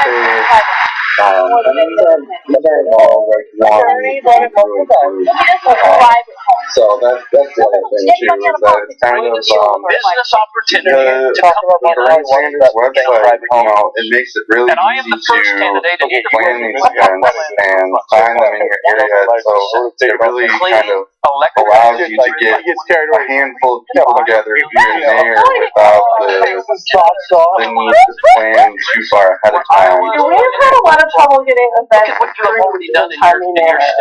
So, I guess it's always gotten approved beforehand, but it's sometimes it's very close to the day. And I don't know if that's because we're in a small city, so they're paying attention, or if they are having like a backlog issue. So if anyone is going to put an event on the website, don't let me see it all today. Get a lot of big about BernieSanders.com/events. Thank you. I was trying to remember. We all want to do the right thing for our planet. But there is a generational perspective, and we're not going to get to a clean electric grid with all of the above strategy any more than we got to the moon with all of the above strategy. Right. It was an engineering challenge, and we are up to this as Americans with incrementalism, half steps, splitting the left. That's not going to get us, and that's not what your generation wants. You want the straight truth, that's the truth, and you want us to face our challenges fearlessly and make this a reality ours. What worked for you in that, Jenny? You'd like to answer? I think that's great. I think the environment's huge, obviously, especially for those of us that are going to be living a lot of years. And it took me to math. Like you. Hopefully we'll still get to that. All right, Arnold Woods. That's what I was just showing there, guys, was that overlay, and then it took me from there. I put in my zip code, it took me right there. He says he's still undecided. It took me right there. Yes, I am undecided. All these events, all those blue dots. The question I have is, that's events because of the extreme number of not down in Salem, I would go that far. Military Well, personnel returning look at all those things right around Portland. That's right. So yeah, great map. PTSD. Just wanted to say that. Awesome. What is your feeling towards restarting the military draft? And what do you have going on in Savannah? There were 3 of us that started the grassroots group Savannah for Bernie Sanders in July last year. We just, it was 3, me and 2 other people, we met each other on Facebook, and we were like, okay, we have no idea what we're doing. Move our country forward again. To And, rebuild the truth of the American dream, to get we wages have to go monthly up, meetings, to make we do a college more newsletter, affordable, debt-free within the next 5 years, we have drug overdoses in half group of in the probably next 10 years, 50 gun volunteers deaths that in help half us out in on the a next 10 regular years. basis. But one of the goals And those is to pictures cut are youth from unemployment in half in the next 3 the years. recent And I national propose death to do that by making national service a universal option for every kid in America to serve their country in environmental restoration or in public health or in other avenues people actually at that event were like, we need to to the do military. more And I believe that that will not only allow our kids to go to college, we're going to have like a happy hour, I think, or something like that. Pell Grant benefit. But I also know that it'll do a great deal that's to actually not a bad idea. Yeah, within right? the next generation. You don't have to bring it forward. like Bring their necessarily make everything Let me talk about a little bit about veterans. So yeah, Because another one of sometimes our it's kinda nice to strategic hang out with like goals is full employment for the veterans Well, of I ours you who guys come do home from because Iraq I'll tell and you straight up, Afghanistan. I know up here We do they a do very what's called important job eyeballs of transitioning our veterans Watch that to beers civilian for Bernie. life. Because I'll tell you what it is. I have found Bernie Sanders as a for the common man, for tackling the this working problem, man, the working the family. key is Those highballs employment. say, hey, the Talking to our first time I had veterans to about go looking employment, for work, there's highballs, absolutely no handoff what was between that, the Defense Department, Holden Caulfield, and what was the Veterans book? Affairs, let alone our Catcher in state. the Rye. Catcher in the Rye. Doing highballs. And that's how I learned what the hell highballs were. Highballs Hillary. There's not even a box on there for person. Is this a lot of our veterans beers really answering the Right, we might cheers catch all up the way. eventually at the hospital. So that last slide was the upcoming event We're a better nation. and I'm really excited about it because and the others aren't going to have to answer. for 1 second. Need to make I know there's probably one other person in the watching now, probably Danielle, watching the co-director. First goal needs to be But it's happening in an LGBT and we need our veterans back here every bit as much as we and they're going to do a barbecue, and they're going to do a drag. And now put their hands on top of it. Yeah. Drag me dressed up doing a mock. This is how you are. Look, I know. I'm really excited. I think economy at a rate that was job growth for those so yeah, hopefully long-term unemployed or fallen out of the workforce will have an opportunity to get back in. Sure. So John, I'm guessing we haven't heard from still there, I guess. He's done great work. Saved us from a second Yeah, I will, you know what, I didn't even think about how timing wise. You're probably ending the afterburn here well before they he gets back, yeah. So, yeah, what we'll do is just, I'll send him a little message on Twitter and let him know that we'll probably bring him on next time he's available. And that is just have a conversation with them. Okay. Like for the first time, this is World War II. He was awesome in the interview. 70% That of was us are earning so the much same fun. or less than we did 12 years ago.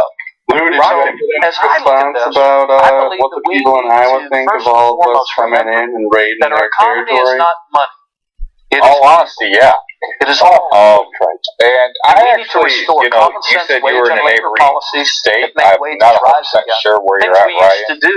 I think Democrats you're and Republicans Milwaukee, together all Wisconsin, the time, if I'm keeping the That's right. minimum wage above the poverty line. I'm in Nebraska, Paying of overtime course. pay for overtime work. Nebraska's How about for Bernie. this? Shut A up. long deferred promise of equal pay for equal fighter work for men and women. KXL like Bernie. Day one. I did. But I will say this. I will right now. Making it easier for people to join labor unions instead of folks out there, and the then folks that are really on the ground, the folks that are really just day-to-day people, and I could say that both from instead of being a drag personal on wages. stories Let's get I'm 11 million hearing of our and the neighbors personal out of the chat that underground is going shadow on. economy. Hi, Like shout out that. to Dr. Hopper. But from the folks I know who are in Nebraska, who are hired for the campaign economy over there, and B, who are just volunteers and go are not at all Iowa is definitely American citizens with result the worst problems. Iowa is definitely, and I'm not one to count my chickens before they're hatched, lest you eat crow. But I'm telling you, as I know right now, Bernie Sanders has been throughout his career. No. Is squaring our shoulders. Well, that's what we're all hoping. I mean, we've spent a lot of time talking about how crucial it is that Bernie gets Iowa. You know what I'm saying? And so, you guys heard me on the last show promise that I was going to phone bank, and I promised when it comes to the economic plan. So much as being a phone committee of executives. Do you see yourself as that where to go when it comes to the line it up. Yeah. Hey, that's what we should do, John. My story is not the story. Hey guys, I see you both there. I'll ask of you a Democratic conversion. Could we do a live feed My of story is the 2016 TV and my of parents people taught just me phone banking? that the stronger Just we like make our camera country, shots the more our country in, can get back to so around the world. Hey, yeah, I see both your smiles. I put you on the spot here. American Let's capitalism. fucking go. And I also am one of those 15 We could do that as long as believe, as Woodrow Wilson believes, that freedom, economic we're not freedom, also sharing means freedom from anybody's monopoly. personal information. I would agree. But I would like to see John on We have reached a point where there's been such a concentration of something like that it's taken an opportunity Where they don't know, like whenever we that know, happens, there's only that one path. when they say that, they see that as maybe that's. No, I gotta do it. I gotta do it. Real soon. I was gonna do it Sunday, but I was trying to figure out which better. And I was like, wait a second. No. So my next priority. Big bets, but other No more places as hosting well. until I Here in come back. Iowa, a farmer told me that 12 years ago they used to have about a dozen packing houses. Now Shout out if you're in Lincoln, Nebraska. There's phone banking going every day of the week. But they're getting a lower Please price. look on BernieSanders.com/events. Look up your zip code. Every zip code in Lincoln is within 10 miles. There's a place for you to phone bank this week. In other words, Let's get it done. Here's a challenge. Maybe what we could do if we're going to make this thing an online thing. And that's what $1 we've lost track for of every in these 30 years of trickle-down that we economics. get The more somebody workers earn, to vote for the more Bernie. they spend, Okay. the more our Make it a economy challenge grows. to the audience. And so, Maybe they'll no, match I us. will say this though, Chris. That's right. I love I that. think Janine. that, The people pledge I for do Bernie. believe The harder we that the work, and we get fundamentals people of American capitalism are still strong.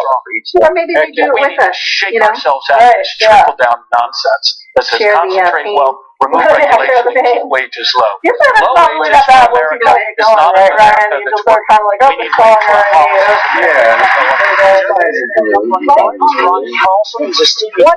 wage for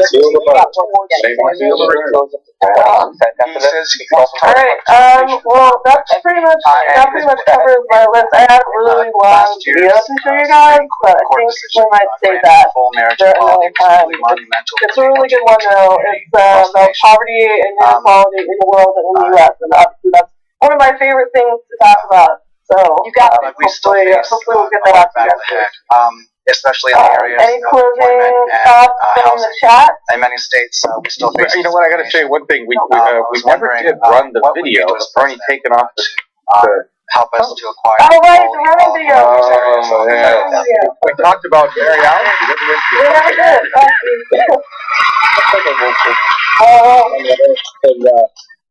I believe that the genius of this American experiment. And then after that, let's just talk about the events coming up. And you can probably get more information about that. Yeah, I totally right. I had events from the past. Of American history. Yeah, well, things are moving fast here. Right? This is some earlier guys were talking about Bernie Sanders.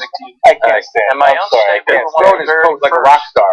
And marriage there was a tweet put out about it. This is the actual rock star scene of Bernie Sanders. You don't know how anybody like this rock star. And this is a part that I'm not. He's talking politics in the crowd. You don't understand just how much passion this man has invigorated in the 99. I can't take it. And there was something who said we might not be able to pass. I was just going to say, I would have jumped over some people first. And we made the there is dignity in every child's home.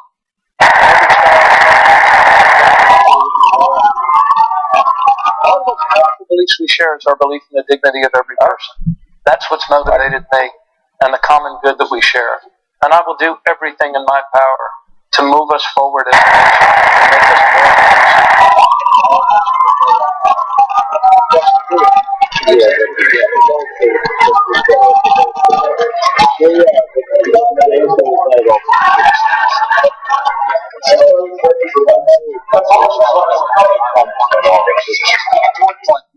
She's a fourth generation. She's a question. I love it. First, I just want to say I love that you mentioned the problem of market concentration in the egg sector. Thank you so much. Yeah, not bringing good up for that family point. farms, is it? There's work in it. Not too right now. There's not as nearly as many of us as there used to be. My question is about beginning farmers. I'm a beginning farmer. The average age of farmers in the United States right now is about 57 years old, and that number goes up a little bit each year. There's a thing For floating beginning around. farmers, There's a picture on his it coat. includes a growing number of veterans, women farmers like me, and other groups. We do have some opportunities with innovative business models that include more diversified farms, more sustainable farming practices, but there aren't nearly enough of us. I saw James We know that a lot of farmers are going to be retiring in the next decade, and there aren't enough people to replace them. So my question is, after decades of roll-out migration and consolidation, what can we do? What would you do to provide opportunities and invest in a new generation of family farmers? Guys, I was just getting this voted in.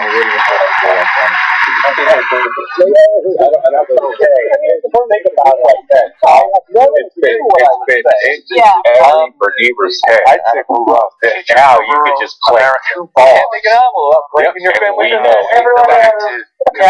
are burning. To do that, and the footprint of this place that we call home. You want to run? What? That is a running video. You bear. And I plan to work with Congress. Subway. I don't even have that pulled up. Slow down that escalator. Yeah. We run that down a cliff. I don't know. You can find that all over the web. I don't have that. But it's also what's best for keeping our rural economies, and it's best for America. Right now, so I've seen in my own state a whole movement to the buy local movement and the sort of farming that you describe. We need to do more as a nation to encourage young farmers to go into farming, to reduce those barriers and those capital costs, even at the same time we push back against the concentration of monopoly power in the agricultural sector. Well, Bernie's going to be in Minnesota. If anyone is in Minnesota and wants to try to bring us a video, they can email us at info@bernie2016.tv. he was facing. And other than that, Bernie will be back in Iowa later on in the week, so we should be able to bring you something. Cool. We're just working on final details for that. As you know, here's the two events in Minnesota tomorrow, and we don't have any confirmed. Those men and women have to go. We might have one, we might have two, we might have. So in fact, this one is in your followers now have to go to somewhere else. People who support. Can I read the place? What is your suggestion? The first one, I'm sorry, is in Duluth. Yeah, so that's a very hard That sounds like good question. Can I just ask, I don't know if you can answer this I right now. have put together a terrific organization. We put together a terrific organization across the state, Chris. Following the And campaign round. one of the reasons the live why unit what the is polls back east can never figure out is because it's a very organic thing. We had to make a choice. So my message to make a choice to the O'Malley supporters we try to get this thing leapfrogged across the hold country strong with a handful of volunteers, or do we put it in the hands of the grassroots that have a better opportunity of traveling around the campaign to get us to the opposite grassroots team? Because America's looking for failure. America's scanning the horizon. We're not doing a good job of trying to make Don't hand your coffee this kind of to someone leapfrogging else. hard to do in the first place. So I tell my people, hold strong. I know this is a tough fight, but I'm always drawn to a tough fight. I believe the toughness of the fight is the way the hidden God has of telling us we're actually fighting for something worth saving. Our country's worth saving. The American dream is worth saving. This planet is worth saving. America needs new leadership, and I need the O'Malley supporters out there on caucus night to hold strong and move forward like Iowa does.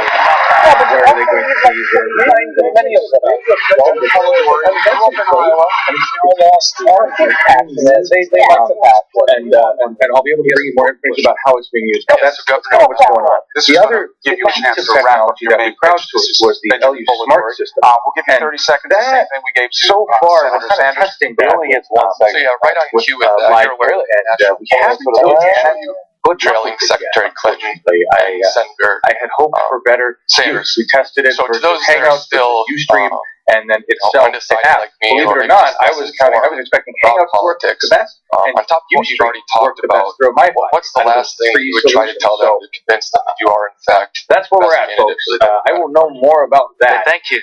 This is what I would say. After the first primary. I would say that time and time again in the history of the state of Iowa, Iowa has found a way I know you waited a long time for me to say we will always have a solid piece, but we're never always going to have a solid piece because our country. At times when that was critical and essential. That's what you did 8 years ago when you lifted up Barack Obama to lead our country forward. And we need to build on his work. And I honestly I believe the Bernie Sanders supporters I am the only one of the three of us. Friends of Bernie Sanders, I just saw you, and I want to call you out. If you actually honor this, I don't know what the hell I could do to make you feel better on social media wise. If you honor this, I personally will figure out however to blow your name up the sky. That's what our country needs. He just said he'll give $10 per phone call that we get a Bernie Sanders supporters. We are compassionate people. And he wasn't even the only one that talked about $1 here spewed out by a dollar a Sanders supporter that we got confirmed if we did something phone banking wise showing it is that we were getting things done. And that right there is exactly why Bernie Sanders is going to win the presidency of the United States of America in this damn country. So I'm not here to praise you. If you're a man of your word, I'm here to challenge and you. I believe you Let's will. up a new leader. Because you can change the course of this presidential race. You can shift the next week and plug in the webcam and say hi. What he wants to do is nothing more inspired. $10.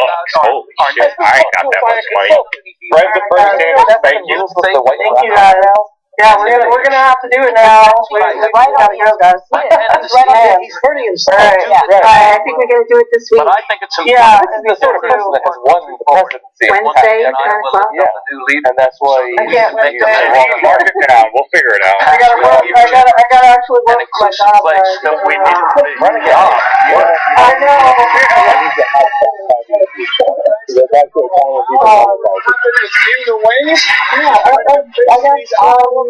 Anyone have anything else to add? When Further in his early career, he gets this like bro mentality where he's like, my closing thoughts are right? Bernie did a wonderful job of surviving the onslaught that CNN threw at him. I think he came out of it on top, and I think the people recognize that they were throwing the kitchen sink at him, and he handled himself and stayed composed and collected and gave good, thoughtful answers, just like he always does. And that's the glorious part of the message that Bernie says, or that Bernie has, is that he can survive any test you give him. His record stands up to anyone who questions it because he is honest and consistent and keeps fighting good fights. So I think I was ready. I think they're ready for this last week push to get Bernie elected, and and I met a family. Yeah, so I'm happy. Like, what the fuck? Back this fakeness. You're a consultant doctor. I can't stand it anymore. Right? And then even when he tries to get more inspirational and he raises his That's my closing thought. Anybody that's watching he this, can't control it unlike Austin. whatever you're doing, thank you. And every person appreciates that. Everything is Bernie Sanders does as well. It's distracting, and we have won nothing John yet. mentioned this earlier. So work it hard. would have worked in another time. I hate to say it like that. This is what the reason the consultants teach you this.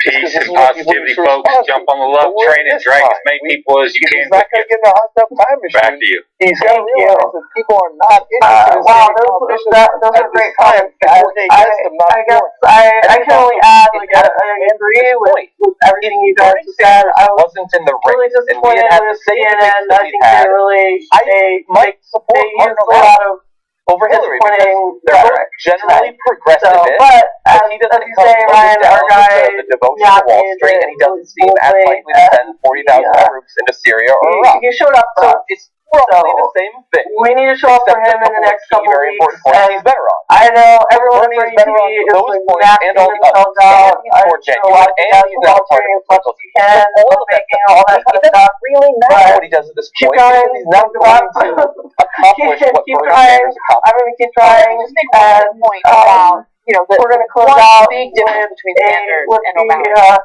O'Malley's focused on anecdotes to make points, right? And when you mention anecdotal evidence, let's say when you're doing this task, do I need to easy for pimp the people to news write on? We're gonna pimp the Bernie talks about the big picture, right? He doesn't say, oh, I met this family here, and I did this there.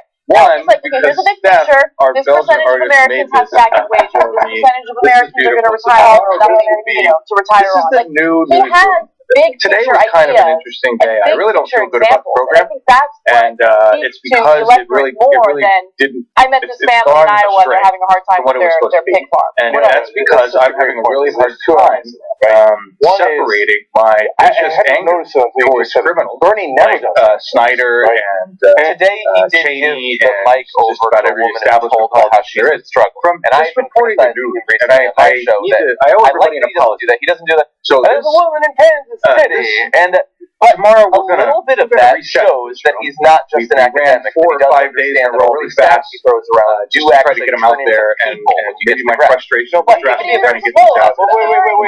That's what I want. But he being inundated by all of these news stories. Okay, so around the world, around our nation. He doesn't just give bullshit anecdotes. I mean, which leads me to my to assimilate all the information that we do every day, and then he's not running most like a lot of stuff I knew about, but not to the extent that I knew. Bernie Sanders not trying to win them over with like bullshit. Angry.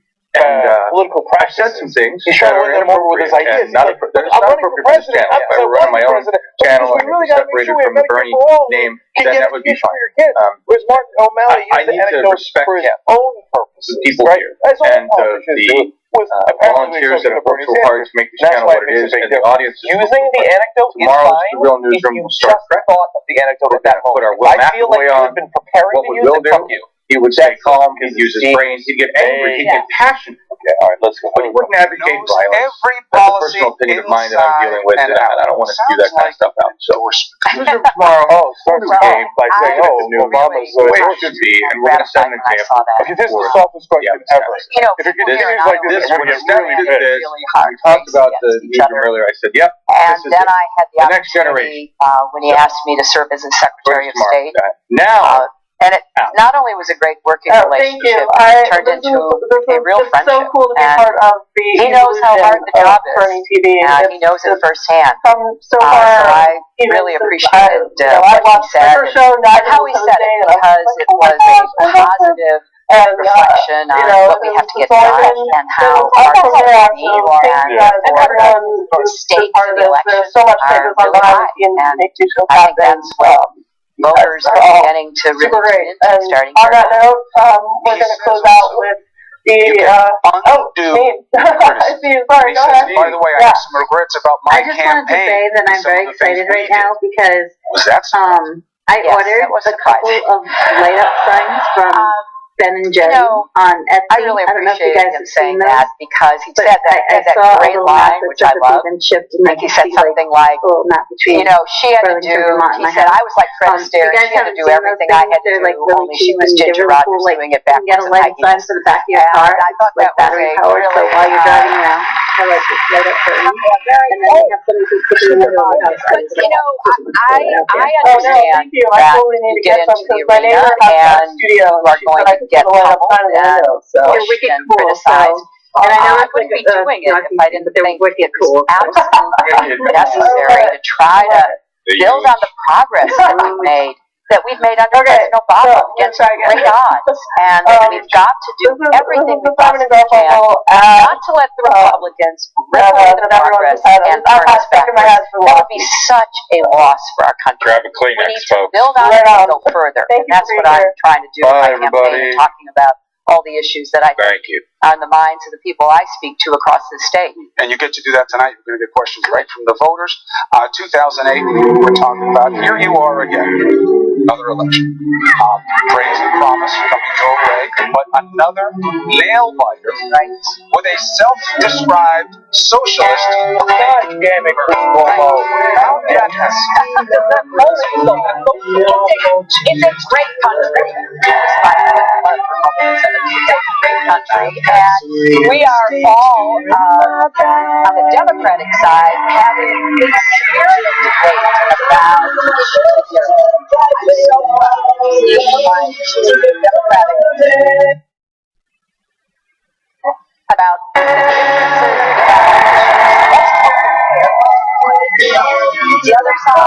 not talking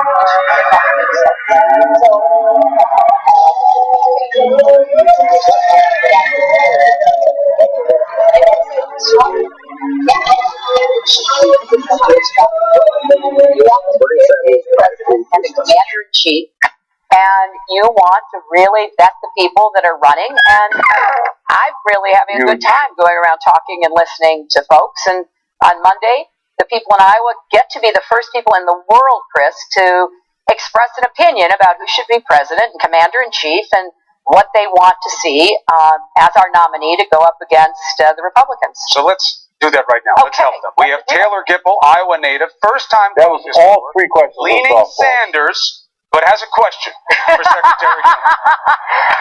let me help you up here. Roll up your sleeve. It feels like there's a lot of young people like myself who are very passionate supporters of Bernie Sanders, and I just don't see the same enthusiasm from younger people for you. In fact, I've heard from quite a few people my age that they think you're dishonest. I'd like to hear from you on why you feel the enthusiasm isn't there. So very tough. I think that's a little bit rough. Depends upon who you're seeing and talking to. You know, today in Oskaloosa, I spent time with about 10 high school students who are enthusiastically working for me. I see young people across the state who are doing the same. But I'm totally happy to see young people involved in any way. That's what we want. And we want to have a good primary to pick a nominee, and then we want to have everybody join together to make sure we win in November, which after all is the purpose of this whole campaign. And so, you know, look, I've been around a long time. People have thrown all kinds of things at me. And, you know, I can't keep up with it. I just keep going forward. They fall by the wayside. They come up with these outlandish things. They make these charges. I just keep going forward because there's nothing to it. They throw all this stuff at me, and I'm still standing. They throw a couple $100,000 per speech at me. I ignore it. I go match it. You go, oh my gosh, look at all of this. And you have to say to yourself, why are they throwing all of that? Well, I'll tell you why. Because I've been on the front lines of change and progress since I was your age. I have been fighting to give kids and women and the people who are left out and I think he didn't. It's working okay, but he asked about progressive kids. I have had many millions of dollars spent against me. When I worked on health care back in 93 and 94, and I don't know if you were born then. I can't quite tell. But if you'd been around and had been able to pay attention, I was trying to get us to universal health care coverage, working with my husband.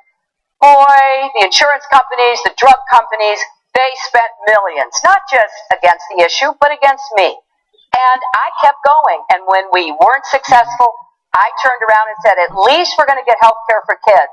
And we got the Children's Health Insurance Program working with both Democrats and Republicans, and 8 million kids have insurance because of that today. So you've got to keep going. You can't give up. You can never get knocked off course. That's my hope for you and for all the young people who are getting involved this first time. Don't get discouraged. It's hard. If it were easy, they're not there wouldn't be any contest. But it's not easy. There are very different visions, different values, different forces at work. And you have to have somebody who is a proven fighter. Somebody who has taken them on and won and kept going and will do that as president. That's why I hope you'll reconsider. We have another voter for you to work on, Elena Dietz, an Iowa native. She's also leaning toward Bernie, but people don't call her dishonest, and that's it. They say in reference to a specific thing. Earlier this month, Vice President Joe Biden said you are a newcomer to the issue of income inequality, while praising Senator Sanders for his authentic voice on the issue. How do we know that you will keep this issue a top priority? Well, I have the greatest respect for the Vice President, but I think it's fair to say that I have a 40-year record of going after inequality. And not only economic inequality, racial she used to be poor until she started taking all those checks from Goldman Sachs. Now she's much more equal. Inequality, the kinds of things. Yeah, I was in favor. I was in favor of gay marriage a long time ago. Except I wasn't. So since I was a young lawyer, my first job in the Children's Defense Fund, I took on the problem of juveniles in adult jails. What kind of inequality can you imagine that is worse than that? Taking a child and putting them in with adult prisoners, and we went right after that to change that. I went after nobody doubts that you are against racial inequality or gender inequality. Schools that were really there because they wanted to escape integration in the South. I went by myself down to Alabama to do investigation because, again, inequality stalks our education system. I was on the Legal Services Corporation. I chaired the board. Inequality is also about not being able to get a lawyer. You can't afford them. You can't stand up and have your voice heard and have your case adjudicated. So I have a really long history of taking on all kinds of inequality. And when I went to Beijing in 1995 and said human rights were women's rights and women's rights were human rights, that was a statement about inequality, economic inequality, education inequality, cultural inequality, every kind of inequality you can imagine. Think about when Bernie Sanders was When you focus just narrowly on economic inequality, I've also been in that fight. I was in that fight during my husband's administration, and let's remember what happened there. At the end of 8 years, we not only had 23 million new jobs, what was most important is incomes grew for everybody, not just those at the top. More people were lifted out of poverty, incomes rose in the middle and working people. And today in Knoxville, in my town hall, I called on a man, he said, we never had it so good, except when your husband was president, because we tackled income inequality and produced results, not talk, action, and that's what I will do as president. Another question for you. Secretary Dick Goodson is the chairman of the Des Moines Committee on Foreign Relations. Say that she worked on healthcare policy during that time. She did. I don't remember any big project tackling income inequality that she was involved in personally. Madam Secretary, before I ask my question, I have a quick comment, and that is that I was a lukewarm person for you before the Benghazi hearings. I watched all 11 hours, every second of it, and came away from that a gung-ho supporter of yours. Oh, good. I'm glad that you can ask the question. You're allowed to have support. I woke up one night thinking that maybe I could see if Donald Trump was sitting here, maybe he'd punch Gowdy out. That was okay, here's the question. Practically all of the comments that have been said for all three candidates tonight, at probably 99%, have been on some form of domestic policy. And yet, you know, as the former wife of a president and as the Secretary of State, that the President of the United States is going to spend more than 50% of his or her time on foreign policy issues. So therefore, I think it's important for the public to kind of get a sense of where you may be coming from across the board philosophically. And the way I look at it is you could have a scale of, say, 1 to 100. And on that scale, you would have non-interventionist on one side at 1 and total interventionist on the other side as 10. As you think about all the issues that you've confronted as Secretary of State, and then as the possibility of looking at issues into the future, where do you think you'll land on that scale of 1 to 10? I'll tell you what, I want to start by saying thank you for asking about foreign policy, because you're absolutely right. In fact, President Obama in his interview said something about that. He said, you know, you don't get to pick the issues you work on when you're president. A lot of them come at you. They come in the door whether you open it or not. And he even gave the example of working on his State of the Union, being at the desk in the Oval Office when one of his aides came in and said, the Iranians have just captured 2 of our naval vessels and have taken our sailors prisoner. You can't say, oh, okay, don't bother me now. I'll deal with that later. You've got to immediately be able to switch gears. You've got to do all aspects of the job. And make the wrong decision and declare war on the wrong country right away. I think it's imperative you do your very best, every president, and certainly I will, to avoid military action. It should be the last resort, not the first choice. To use diplomacy, even if it's slow, boring, hard, continue to persist and be patient to get results. That's a good answer. And that you also should use the enormous capabilities that we have to project our values around the world, our cultural values, our freedoms, our human rights, and respect for the dignity of all people. I want to give you two quick examples. When I became Secretary of State, what President Obama and I found was that the Iranians were on their way to a nuclear weapons program. This despite all of the bluster from the George W. Bush, Dick Cheney administration. They'd mastered the nuclear fuel cycle, they had built covert facilities, and they had stocked them with centrifuges that were rapidly whirling along, trying to create enough highly enriched uranium to have a weapon. Now, our choices were, oh my gosh, just fulminate about it, or turn our backs and just figure out that somebody else was going to do something, or try to get up a new strategy. We chose the third. We said, look, we've got to get the world behind us to force them to the negotiating table. So I spent 18 months putting together the coalition that imposed international sanctions on the Iranians that forced them finally to begin negotiating with us to get an end to their nuclear weapons program, to put a lid on it. It took 18 months to get the sanctions. It took me about another year to travel around the world convincing other countries to actually obey the sanctions. And then I began the negotiations, testing whether the Iranians would actually come and seriously negotiate. And then Secretary Kerry and the President did a great job bringing the agreement into fruition. You cannot imagine how tense it was, because a lot of our friends and partners in the region basically just wanted to end that program by bombing them. Just bomb them. Send them back a couple of years. Just stop it. I spent a lot of my time explaining to our friends why that was not a good idea. Countries it was and we got the negotiations successfully done. We did put the lid on. So that's how I thought about it. Another quick example. We had another unfortunate spate of rockets going from Gaza into Israel in 2012. I'm on the phone with the Israelis. They're trying to knock them out of the sky with their missile defense system. But they're still landing, and everybody is really worried that, one of them is going to hit a big group of people, take out a big building somewhere. So the Israelis are telling me, look, we got to go back in. We have to have a ground invasion again in Gaza. She's providing the second puzzle piece. Don't do that. Let's try to figure out how to resolve it. In the media, I don't think we can resolve it. I flew from Cambodia, where I was with the president, to Israel, middle of the night, go see the Israeli cabinet, work with them on what they would accept as an offer. Go see the Palestinian president, work with them to make sure he backed up. Go back to Jerusalem, finalize the deal, fly to Cairo, meet with President Morsi, exercise judgment, and choose the outcome. We can hammer out the agreement, announce it at about an hour before the deadline that we were facing. She can be Sanders' They secretary. got a ceasefire. There was no invasion. That's what you have to do. So every situation is different. So I want to make sure I stay as close as possible to the non-intervention. That's why I say no American ground troops in Syria or Iraq. Special forces, trainers, yes. Planes to bomb, yes.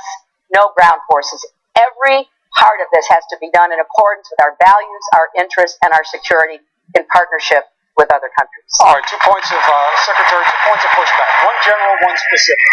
Your critics will say they see the Obama administration, which you were, of course, a part of Secretary of State, as a period where now things are less stable around the world, certainly in the war on terror. Specifically, Senator Sanders earlier tonight said, yes, a lot of experience, but it doesn't always translate into the best judgment, and he cited your vote on the war in Iraq. How do you respond to those two criticisms? Well, first of all, I have a longer history than one vote, which I said was a mistake for her, but he did bring it up. Because of the way that was done and how the Bush administration handled it. But I think the American public has seen me exercising judgment in a lot of other ways. And in fact, when that hard primary campaign was over and I went to work for President Obama and he ended up asking me to be Secretary of State, it was because he trusted my judgment. And we worked side by side over those 4 years. And think about where we were when he became president. As I just said, Iran on the way to a nuclear weapon, which would have destabilized the entire Middle East, created an arms race, the likes of which we have never seen. We had hundreds of thousands of American troops in Iraq and Afghanistan. Our best allies and friends in Europe and Asia were really put out with us because of the way they'd been treated by the Bush administration, and were very skeptical that the United States was a good ally any longer and wanted to lead the world toward peace, prosperity, and security. I spent so much of my time getting back the confidence and trust of our friends and allies around the world. I gotta tweet that out. Guys, I'm tweeting it out. We made a lot of progress. Now, I only have 3% left on my battery. Do we have a terrorist threat? Yes, we had a terrorist threat. From John about how he on can't take her 9/11 seriously because she hasn't before President Obama took office. Yes, we were attacked. So this is not something new. This is a long-term challenge. That's why I've laid out a plan to defeat ISIS and the radical jihadist terrorist networks that I think has the best chance of achieving that. There is no time in human history where everything is going well. And we now live in a very interconnected world where we know everything that is going on and where people look to the United States to help. So we have to be leading, and that means we've got to be smart about how we try to assert our power so that it is constructive, makes a difference, and does lead to greater peace and prosperity. But I am very proud of my record as Secretary of State and what we accomplished, not only on specific trouble spots, but advancing women's rights, advancing gay rights, advancing religious freedom, internet freedom, and so many of the other values that we hold dear. We have another question for you about the example that the United States provides. On our left, Erin Tariq Munir. She's an American Muslim from outside Des Moines. She served in the U.S. Air Force. She says she's undecided. She has a question. Hi. Hi, Secretary Clinton. America today is formed by a very diverse group of people, and with the current rise in Islamophobia and the Black Lives Matter movement, how can we make sure that United States today is that we protect the constitutional rights of all groups of people without marginalizing any one community? Specifically, as a mother of 3 young children, as an American Muslim, how can I make sure that this country is the best place on earth to raise my family? Thank you. Considering the context of the campaign,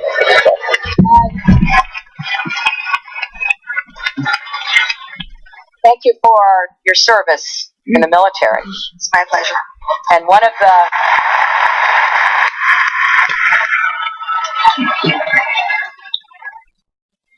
the most distressing aspects of this campaign has been the language of Republican candidates, particularly their frontrunner, that insults, demeans, denigrates different people. He has cast a wide net. He started with Mexicans. He's currently on Muslims. But I found it particularly harmful the way that he has talked about Muslims, American Muslims, and Muslims around the world. And I've called him out continuously about that. It's not only shameful and contrary to our values to say that people of a certain religion should never come to this country, or to claim that there are no real people of the Muslim faith who share our values, and to have the kind of dismissive and insulting approach. It's not only shameful and offensive, which it is. I think it's dangerous, and it's dangerous in several ways.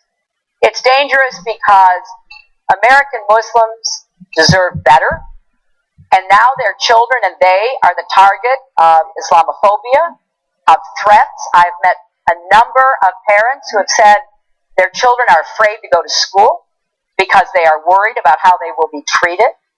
And we cannot tolerate this. And we must stand up and say, every person in this country deserves to be treated with respect. And we must stand up against the bullying.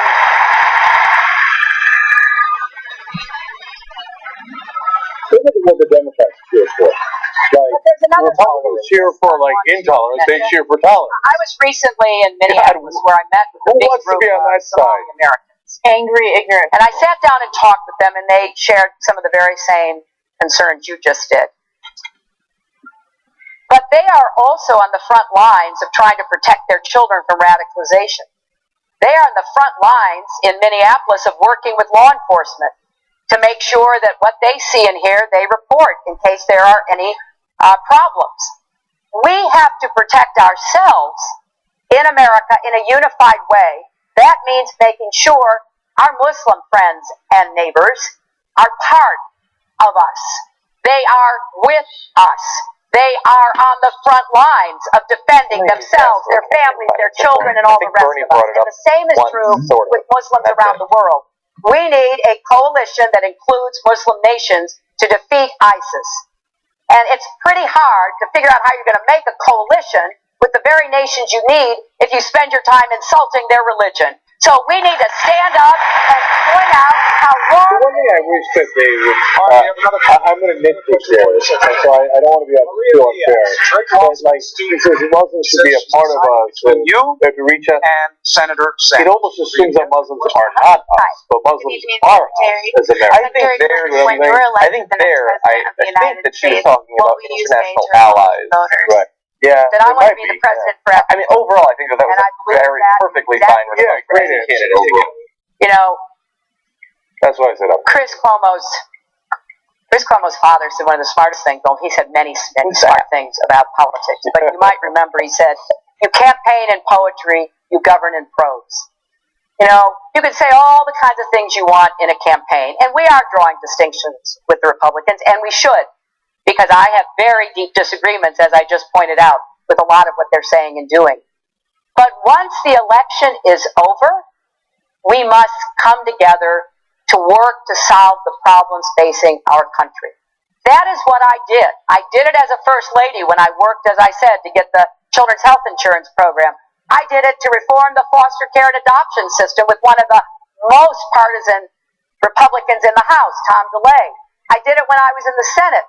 Nearly every Republican I served with co-sponsored legislation. Her answer or Bernie Sanders' answer to this question. And I did it as Secretary of State. The answer is reaching out, talking with Republicans all the time about what we were doing, enlisting their support. We get it by beating them over the head until they surrender. That is the correct political answer. I'm not saying that like ideologically. I'm saying you do it for practical reasons. Making sure that is how you get results. Care Act, get costs down, but improve it, get to 100% coverage. Everything I want to do. I want to start from the belief that we can find common ground, and that is exactly what I intend to do. And I see my friend Tom Harkin sitting there, and he knows. I hope, because if you do find common ground with them, that means you surrender to them. You've got to bring people together, like he did. The Americans with Disabilities Act. What an amazing accomplishment! That was how many decades ago? That was not today's politics. They'd never do that in today's politics. I have a question for you as a point of pushback. Yeah, it's hard to get health insurance about how 911 first responders were being insulted at the same time. Let's apply that to the Democrats and the Republicans. You say you want to work with them, but you were quoted not too long ago when you were listing people that you saw as adversaries, NRA, health insurance companies, probably the Republicans. Yes. They did not like that when you said that, and it makes them feel that, well, Secretary Clinton doesn't like us. Why would she work with us? Well, understandable. Yeah, Chris, it was kind of. Did they ever ask the Republicans why don't they like the Democrats? They have their set of objectives. We have ours. They're a bunch of big fucking dicks. But that's why I gave you a short overview. I worked with all of them. You know, when I'm actually in office, they say really nice things about me. We have a whole long list of the nice things they say. What a good that's what I'm worried about. How easy I am to work with. How willing I am to try to find common ground. And then when I run, oh my goodness, it's just unbelievable.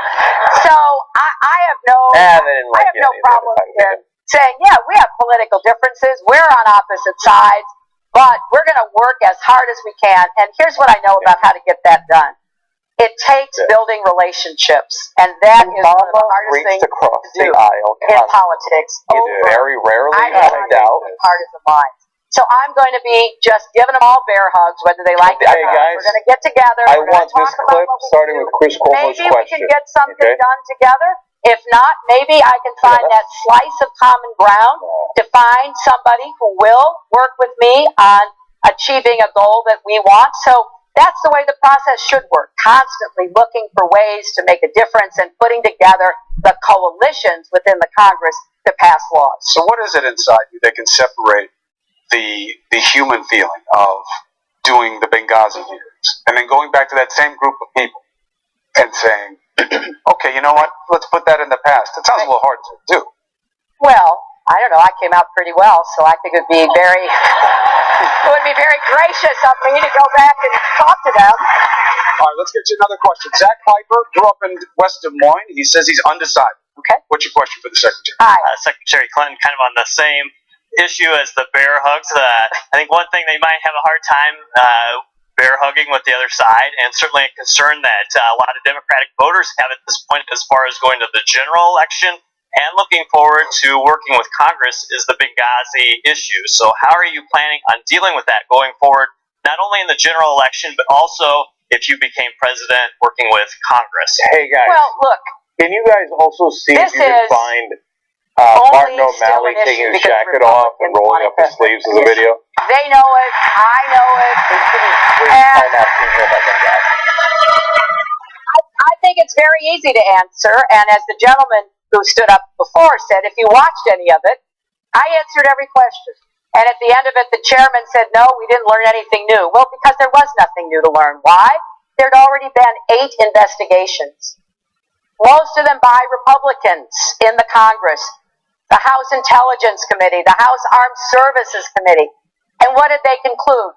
That there were problems that night, but they were ones that we should look at, not from the perspective of placing blame or pointing fingers, but how do we make sure that never happens again? That is what I said immediately after it happened. That's why I put together an independent board to tell me as Secretary of State what I needed to know and what we could do to fix it. And I accepted all 29 of their recommendations. And we were on the way to implementing them when I left, and that has continued. So I am well aware that for partisan political purposes this continues. But let me tell you why this makes me sad. It makes me sad because we've had terrorist attacks many times before in our country, haven't we? And we've had American, both civilians and military personnel, the subject of attacks. When Ronald Reagan was president in 1983, our Marine barracks, our embassy were attacked in Beirut. More than 250 Americans were killed. The Democrats didn't make that a partisan issue. We were horrified. We were heartsick that Americans doing the work they were sent to do, civilians and military, were murdered by terrorists. So the Democratic Congress worked with the Republican president to say, what can we do? How do we fix this? Fast forward, my husband was president. Al-Qaeda attacked 2 of our embassies in Tanzania and Kenya. Car bombs, blew them up, killed 12 Americans and hundreds of Kenyans and Tanzanians. Madeleine Albright was secretary. She said, we got to get to the bottom of this. She did the same as I did, commissioned an independent report. When the report came out, she made it public. I made the report I commissioned public. That's the only 2 times those reports have ever been made public. So, again, it was terrible. What can we do? How do we fix it? It wasn't the subject of this kind of partisan, media-driven attack.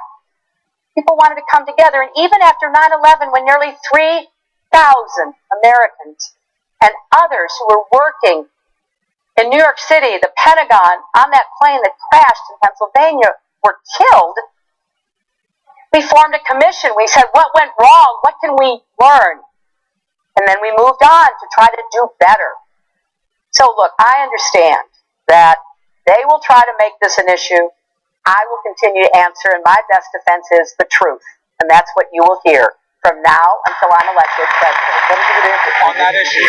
And the Board Register, as we said earlier, gave you an endorsement. That was one of those judgment, though. Yeah. And she had to answer it. It was asked. And you know, wish it hadn't been asked. In 2008, quote, when she makes a mistake, she should just say so. This weekend, they said, that's a lesson that you have not learned. Yes, you apologize, but only when you needed to, not when you first could have.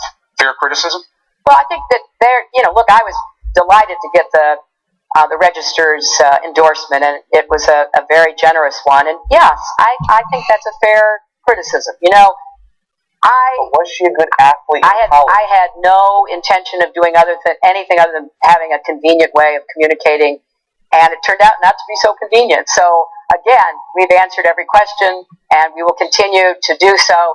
But maybe being faster, trying to scramble around to find out what all of this means, I probably should have done that quicker. You're willing to say it was an error in judgment? You should have apologized? No, I'm not willing to say it was error in judgment because nothing that I did was wrong. It was not in any way prohibited. And not apologizing sooner. Well, apologizing sooner, as soon as you can. But part of the problem, and I would just say this as not an excuse, but just as an explanation. I'm with John. Now, when you're facing something like that, you got to get the facts, and it takes time to get the facts. And so when I said, "Hey, take all my emails, make them public," that had never been done before, ever, by anybody. And so we've been sorting our way through this. Because it is the only relevant thing here is I'm happy the Clinton people are looking at Foundation. They don't ask emails. about Some of them are, frankly, a little embarrassing. You find out that sometimes I'm not the best on technology and things like that. But look, I think it's great. Let people sort them through, and as we have seen, there is a lot of interest, but it's something that took time to get done. Much over the past year. Earlier tonight, I did like 5 final judgments. Brad. I thought it was over. One of the ads putting out here in the last round of the caucuses. We'll now do the same for you. Okay. Here's the senator's ad.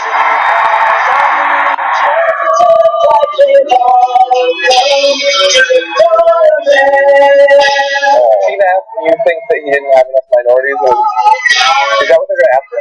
No, they just asked me. They respond to that as far as I can tell. Just like they did with Bernie. The thing is, Bernie doesn't attack you. So, like, this is designed as an attack. Yeah. This is literally just American. But you know what? It's kind of powerful. How do you respond? I would love to have crowds that big. That's how you respond. I think that's great. I think that's fabulous. I loved it. Didn't attack you. You campaign in poetry, you govern in prose. And we need more poetry in this campaign and in our country. So I applaud that. I love the feeling. I love the energy. I obviously wish I had respect Senator Sanders greatly and appreciate what he has done. He's an indie artist. That's great. I love it. But I believe that I'm the better person to be the Democratic nominee and to be the president and commander-in-chief of the country because... Got another question for you. Rosenberg is from Logan, Iowa. Is going to school, works as a supervisor for a janitorial company. Says he's undecided, has a question. Great. Secretary Clinton, sorry. I can see why they gave you this question. I just wanted to know which of our previous presidents has inspired you most and why. You can only pick one. Sorry, let me jump your question. You know what? One president.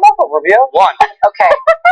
Just one. Okay, we got it, Chris. We got it. Okay. So it puts her in an awkward spot. Sorry, President Obama. Sorry, Bill. Abraham Lincoln. Abraham Lincoln.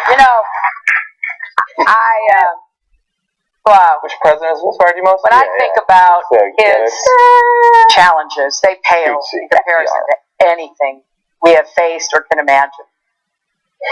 More Americans died in the Civil War than, the wars of the 20th century put together. So here was a man who was a real politician. I mean, he was a great statesman, but he also understood politics. And he had to work to put together, the support he needed to be able to hold the country together during the war. And while he was prosecuting that war to keep the Union together, he was building America, which I find just an astonishing part of his legacy. The transcontinental rail system, land-grant colleges.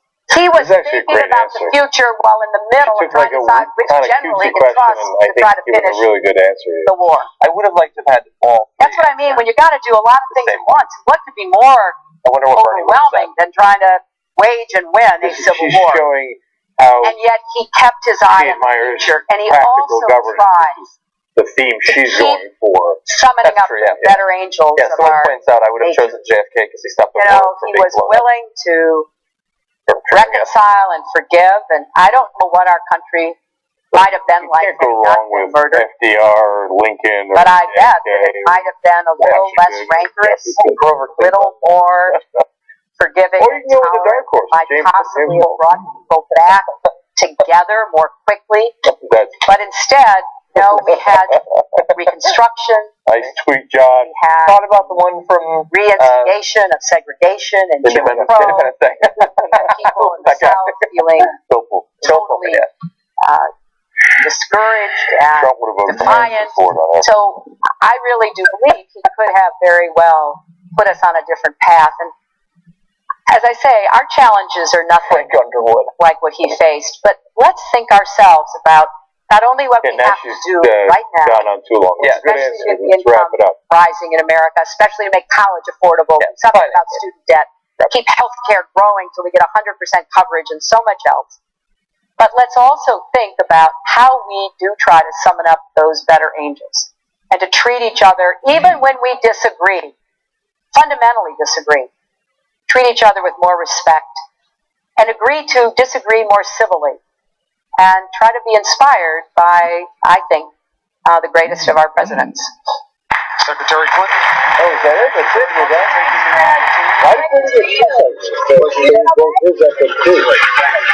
We want to thank Secretary Clinton, Governor O'Malley, and Senator Sanders, and everyone who made this town hall possible. Our thanks to our partners, the Iowa Democratic Party, and Drake University, of course, and you gotta also give credit to Clinton. I don't know. No, I'm not being sexist. For rocking the really loud coat.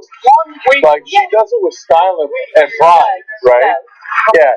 I was like, wait, is that sexist? I was like, no, I just talked about Martin O'Malley's yeah, it's okay to talk about her pantsuit. I also talked about Bernie Sanders' clothes, not in a complimentary. I like that she's wearing red. That's a power color. Yes. Yeah. I rather than the blue that would have been expected. Right.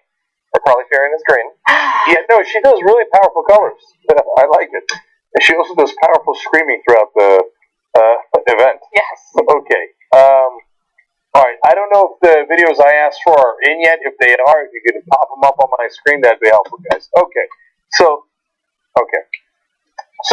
let's get started. Let's take this off the screen because I'm about to do an important summary. I don't want any of John's tweets mucking it up. Let's do a one shot of him so I can do my lip gloss. Thank you. Okay. Let's do one shot of me because this is. And I'll be googling sci-fi characters. Okay, here I'm taking off my jacket and rolling up my sleeves to show you how important this is. Okay, so summary of the Democratic town hall that just happened on CNN. First off, I thought that I liked the forum a lot better than I thought I would. There's less debates on the Democratic side. That's why they're doing some of these town halls where they're not in the same room at the same time. And it felt like, it's just kind of a weak compromise.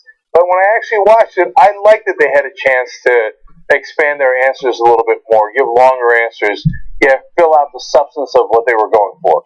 Now, I think Martin O'Malley used a lot of that time to roll up his sleeves, literally, roll up his sleeves, give anecdotes, go to his talking points, and do his fake squinting. So, I don't think he used the time that well, but I could be wrong because the audience seemed to react really well, in the room at least, with a lot of applause for Martin O'Malley. Hillary Clinton used it to talk about foreign policy and her experience there. I have to answer some more countless Benghazi questions, which is not her fault. Okay, it's in fact unfair to her, I think. Bernie Sanders used the time to both present himself as likable, not because he was attempting to, not because a consultant told him to roll up his sleeves or take off his jacket, because he seemed likable, and he used it mainly to talk about the issues. So at the end of the day, I thought he came out significantly ahead because, unlike the quicker format of the debates, where you have a short amount of time to answer it, here he got to explain what does democratic socialism mean, what are my policies in regards to education, healthcare, etc. Not the false attacks against me, not the caricature that not the Republicans who barely talk about him, but the caricature that the media draws of him, instead to tell you what his real positions are. So I both learned from it, this town hall, and thought that Sanders wound up having an opportunity that he otherwise wouldn't have. So I thought it went really well. Yeah, I don't think that this is a bad format. I think that this is a good alternative, or at least a good addition to the few debates that are sprinkled in, during the primary election. But I will say that sprinkled in.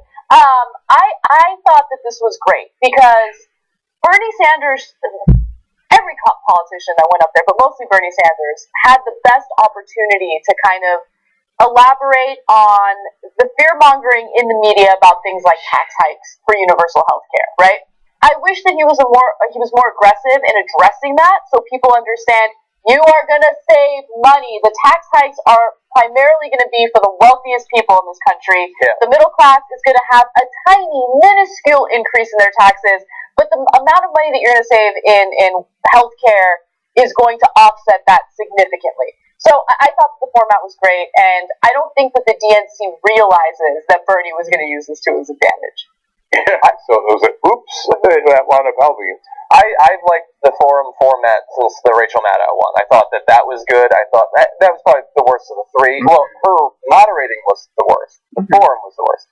And the brown and black was great, I thought. And this is perfectly fine. I liked that Bernie was protected from constant interruptions and distractions so that he could express himself. Like, all of the candidates stood up and went really long. But I think that he and Hillary used that time much better than Martin O'Malley, perhaps.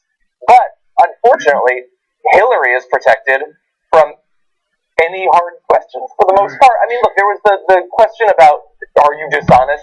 I didn't really like that question. I didn't like the distraction about Benghazi and the distraction about the emails.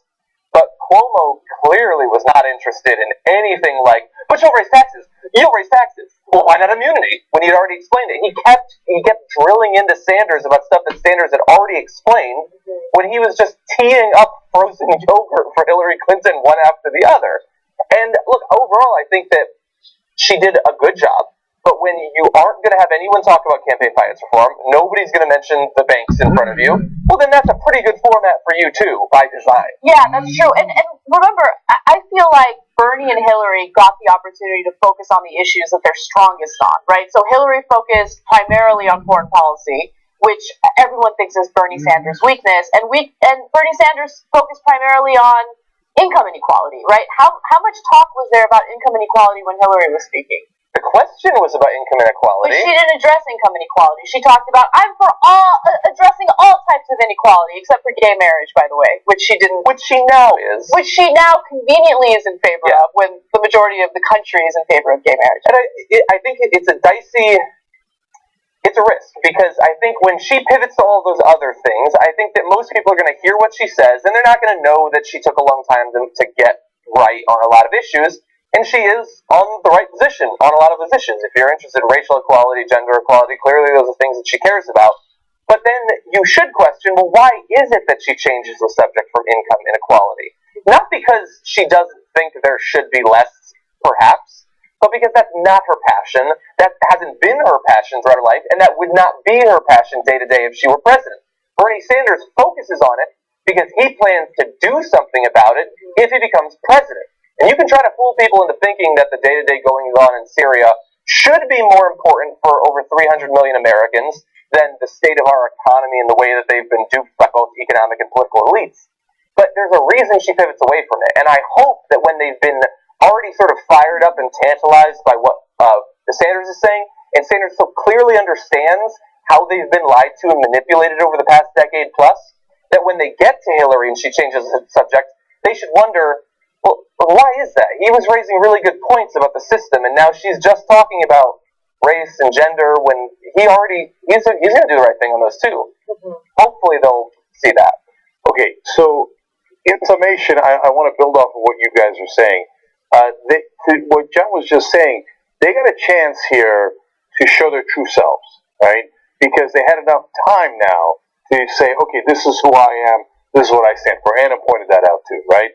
So Bernie's true self is, look, here's the substantive things I'm going to change. This is why I'm running, because I really want to make sure that we do something about income inequality, etc.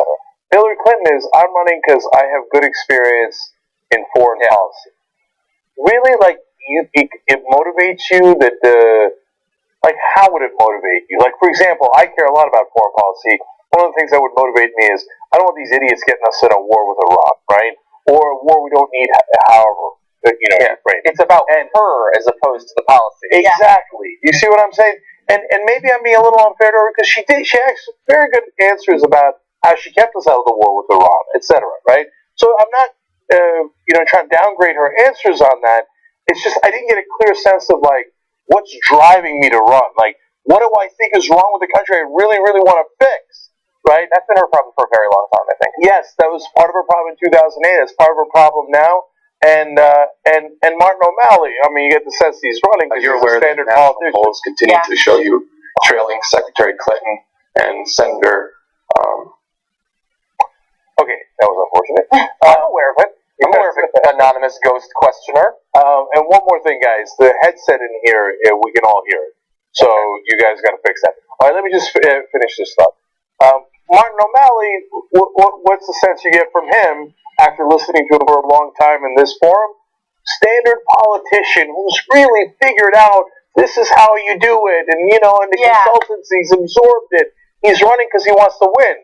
So, that's why this forum was surprisingly good because you got a sense of who they are, and I like that real people ask the questions because you get some curveballs, not a lot, because CNN, of course, picks some of the questions by topic ahead of time. It's not like they let anybody ask any question.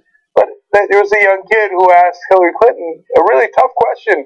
How come you don't have the same enthusiasm that Bernie Sanders has among younger voters and overall in the rallies, etc.? That's pretty tough, right? There was a couple questions of Bernie Sanders saying, look, I'm not likely to vote for you, and here's my concerns. How are you going to do better on women's issues when Hillary Clinton's a woman and has been fighting for women's issues her whole life? Good, tough question. And then the follow-up. Yeah, but you're not a woman. That was I know. I agree. No, that's exactly what I'm saying. The question from the audience member was perfectly fine, but then I think Bernie gave an amazing response to it, and Chris Cuomo was like, "Yeah, but she said you're not a woman."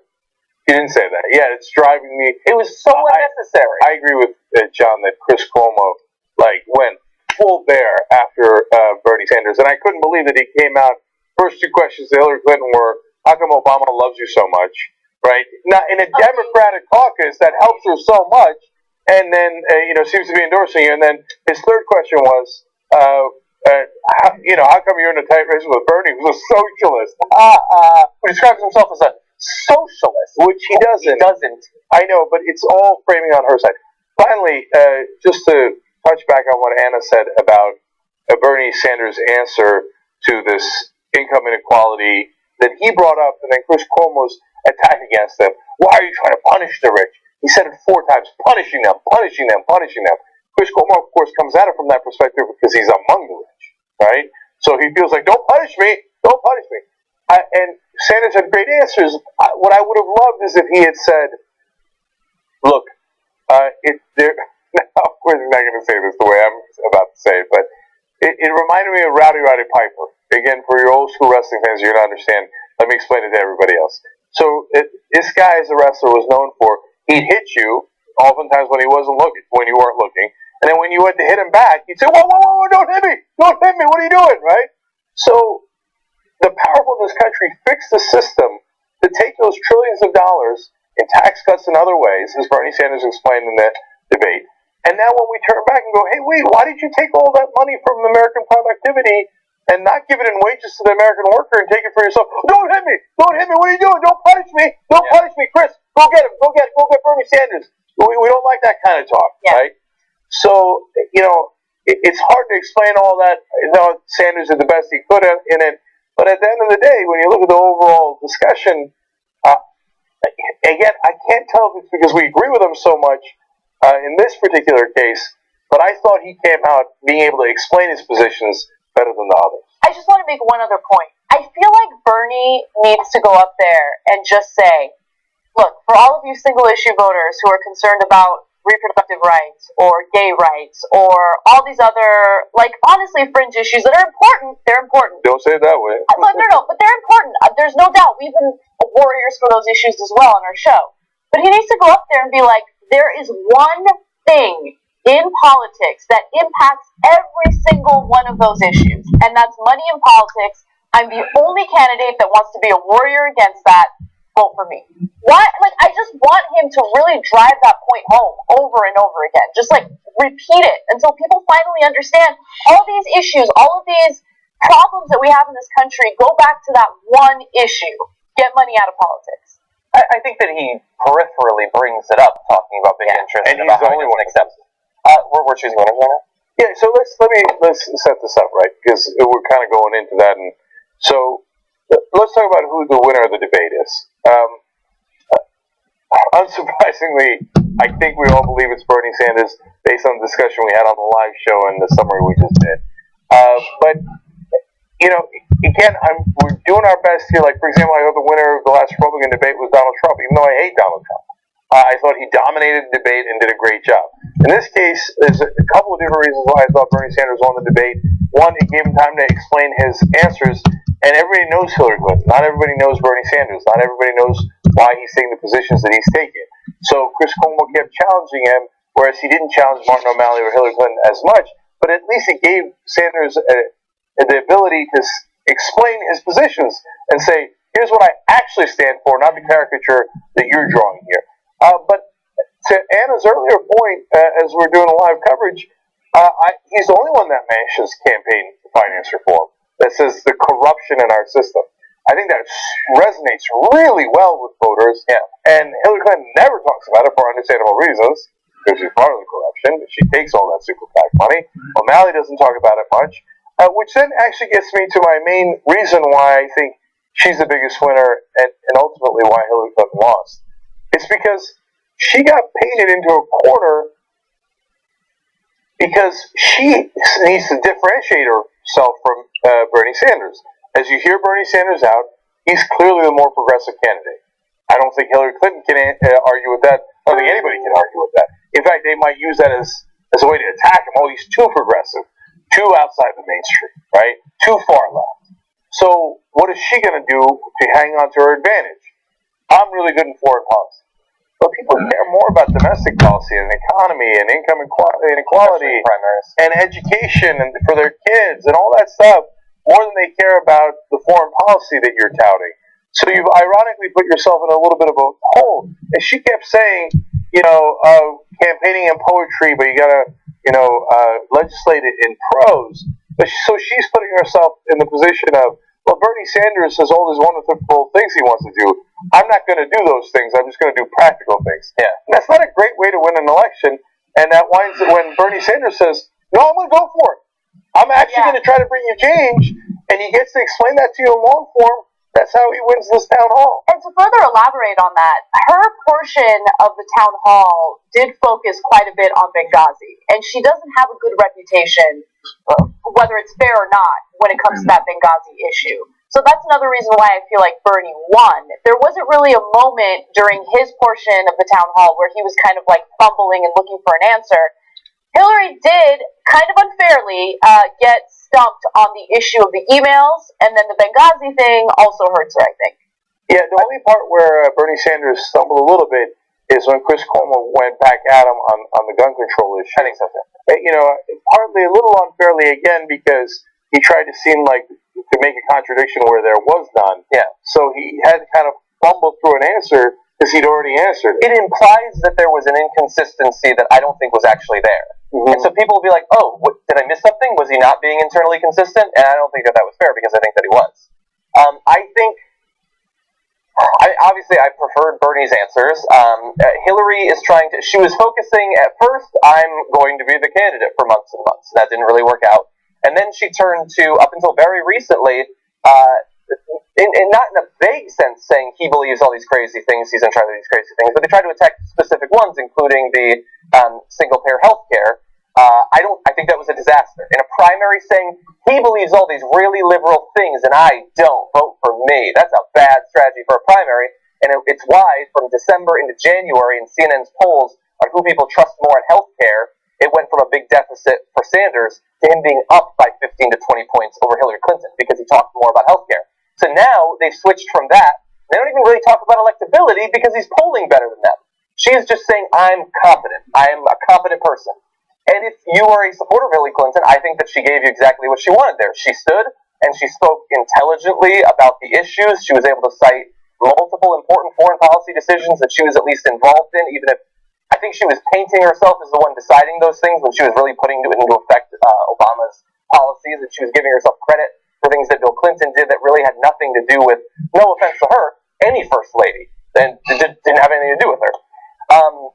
But I think that in terms of inspiring people to vote for you, competence might work for her to some extent. But Bernie Sanders showed in a way that she didn't. With all of her focus on her and her competence and her experience, he talked about the real problems. And people are mad. They're not mad because somebody might not be 100% experienced in executive decision making. They're mad because the system fucking sucks. And she doesn't express even an understanding of that, let alone any interest in changing it. Whereas he could turn almost any question into, here is how things have been rigged against you, and here is what I'm going to do to fix it. And so I prefer him. So that goes to, again, re-emphasizing why I thought Hillary Clinton was the biggest loser of this debate. Now, you can say Martin O'Malley was practiced, as he always is, and seemed fake, but he's largely irrelevant, let's be honest. He doesn't have much to lose at this point, whereas Hillary does. Right. He might ruin a good shirt with all the unnecessary folding. Right. So, but really focus on what John is saying. It dovetails with the point I was making, which is it's hard to make a case that you got to get inspired and have me as your leader because I'm a slightly more competent executive. Oh, that's a terrible message, right, in politics. It's terribly mediocre, right? Nobody says like, "Ooh, I'm disgusted by you because you're a competent executive," but no one gets like, "I got to go vote for that person who's slightly more competent," right? And she got almost outplayed again into a corner where she doesn't want to be. So in 2008, Barack Obama put all those placards up that said, "Change, change, change, change, change." Now, why? Because he really wanted to do fundamental change? Apparently not. When he got into office, he did it because it was really smart politics. Because if he says change, she's got to say the opposite. Oops, then you lose, right? Because people really want to change. Yeah. So she did the almost same thing. No, you can't have all that change. That's poetry and not prose, and that's high in the sky. I'm going to be competent, practical leader. And here she is again, and she did it in this town hall. I'm going to be the competent, practical leader who's not going to give you much change. I'm just going to guide this system that you hate a little bit better. Yeah. Whereas Bernie Sanders says, no, I'm going to trash the system. It sucks. Let's change it. That's a winning strategy. I think she might be in a world of hurt here. So to add to that a little bit, they didn't talk much about healthcare in this town hall, but it's par for the course when it comes to healthcare as well, because Bernie Sanders isn't necessarily satisfied with the Affordable Care Act, which is why he wants universal healthcare. Whereas Hillary Clinton, to your point, is like, good enough. We'll make it better in the future at some point, maybe. Right? Yeah. So it's the same thing. Like Bernie Sanders wants a revolution, right? He's not advocating for a bloody, terrible revolution like that, but he's saying, look, our system's corrupt. We need to change it. Our healthcare system isn't good enough. We need to change it, and that's the reason why so many people, especially people in our generation, want to vote for him. Yeah, 83% of Americans, including 83% of Democrats and Republicans, agree that the numbers are startlingly similar. Agree that our system has become corrupted. That's why Trump, who's outside the system for all his problems, is clearly leading among the Republicans. That's why Bernie Sanders is shocking the world by doing so well in the Democratic side. And Hillary Clinton doesn't think the system is corrupt. She thinks the system is pretty good. She just wants to manage it. Yeah. In these times, that appears to be a disastrous strategy for a political campaign and a primary. I disagree that she's the biggest loser, just because while I'm not going to vote for her based on her response, and she didn't have to face up to the sorts of things that Martin O'Malley would have brought up if it were an actual debate, or Bernie Sanders would in terms of her speaking fees and her love for Wall Street. And I don't think that she's going to inspire a ton of new people. Some people believe that she just naturally represents a small bit of long-needed historical change in having a woman in the White House. Which I don't even, I think that if that's the only reason you're voting for someone, I think that's crazy. But I don't think that shouldn't bear in. If you've been living your whole life and you've never seen a woman in the White House, you can certainly factor that in. So some people see that as a change. It's not a change in the same way as changing the system is a change, but some people will think that. And they'll see, look, she's strong, she's confident. And so some people are going to be convinced by that. And so I don't think that she is a loser there. I think Martin O'Malley has to be, just because, although he had less to lose, perhaps. But compared to Bernie, I was reading, someone brought up a 2014 study that I'm sure you did a video about at the time. And it was an academic study looking at dozens and dozens and dozens of different policy preferences over years and years and years.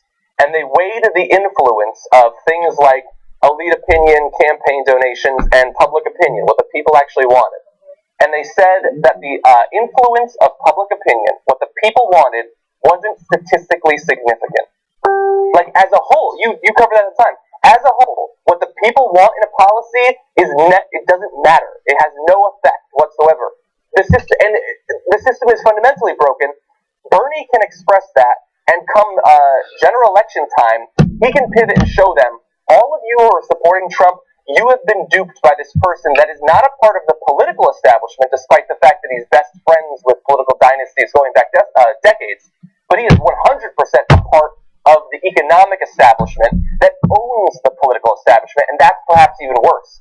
I don't just want to get rid of the person who buys politicians to replace it with someone who's going to just directly give the rich what they want without needing to be bought. That's not an improvement at all. And he doesn't have your interest, economic or political, at heart any more than the established politicians that people like him have been buying for centuries in this country. So, I realize as you were telling John that the media is going to declare this a victory for Hillary Clinton. Yeah, I've been refreshing Huffington Post every couple of minutes. Okay, it hasn't happened yet. No, and I'll tell you why. Because she was yelling throughout the debate. It seemed like she was yelling throughout the debate. They're going to say, forceful. She took command of the town hall and, delivered and had is stirring defense of her Benghazi thing. She says, I won that interaction, gave a great answer to the the best president question, which she did, right? And Bernie seems soft-spoken and Clinton wins again. Okay, that's my best guess as to what they're going to say. Maybe. Okay. So let's lighten it up a little bit. We're going to pick, I think, what might be a surprising fail for this town hall. I want to go to clip number 9 here. Okay, this is right at the beginning of Martin O'Malley's time, and he does this to begin. Is this Q&A time? Am I allowed to stand? You can do whatever you want. I'm not capable of doing Q&A yes, in Iowa please. from a seat. Wherever you want to be. All right. I'll take it.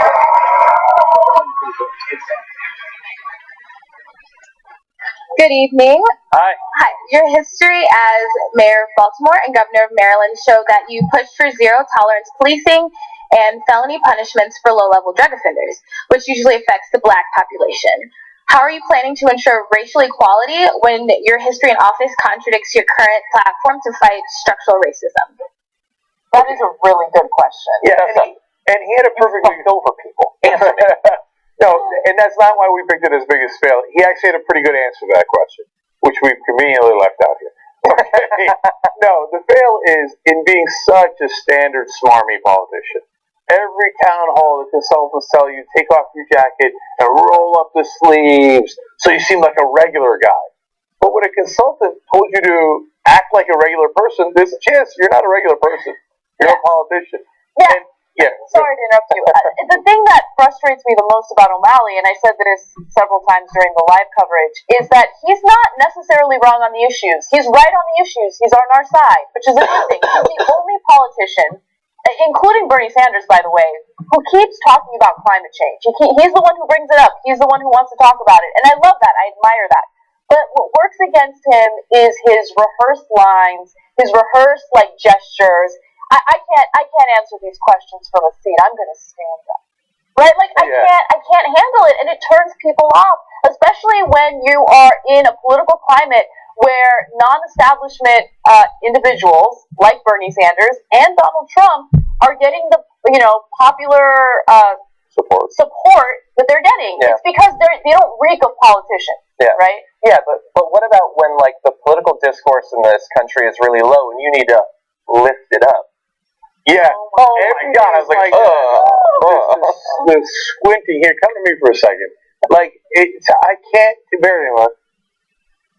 But he does. Oh, yeah. Right. Bill Clinton used to do it. No, I know, but you see, but the thing is, I've seen that movie before. and I saw a better version of it. Yeah. So this is like Police Academy 6. Yeah, Police Academy 1, not so bad. 6, there were 6. Disaster. Okay. Look, he's from a different time. Yeah. All these tricks are accumulated through decades and decades of political consultancy. Hey, if you do this, it seems better than if you point. Pointing seems accusatory. These are the things political consultants tell you. But by now, we've seen this so much, it looks so freaking fake, we can't take it anymore. So when he does the things John is talking about, lift up, and they're rolling up the sleeves. That's why Kasich does the fruit slicing. Right, and the anecdote on top of anecdote. A woman I met in Iowa, let me tell you about the hog farmers. I met a Rocky and yeah, I just don't want to hear it. But to be fair, it looked ridiculous when he took off the coat. But specifically to the coat, if you stand up in the coat, you look too stuffy. If you take off the coat and your sleeves are all the way down, you look like a kid who's going to his first wedding. So you're really screwed no matter what you do. And as a person who rolls up his sleeve a lot, I feel like we should give him a pass. Get out of here! It was totally rehearsed. It wasn't It was definitely rehearsed. Yeah, Okay, but that's not even the fail. The fail is, can I stand up? That's you're trying to be the president. If you want to stand up, you stand up. You don't ask Cuomo permission. Look, Bernie did I'll take a dump in front of Cuomo without asking him permission. Yeah. Jesus. I wouldn't recommend that either. Yeah. Bernie did the same thing in terms of standing up. He didn't roll his sleeves or take his jacket off or anything like that.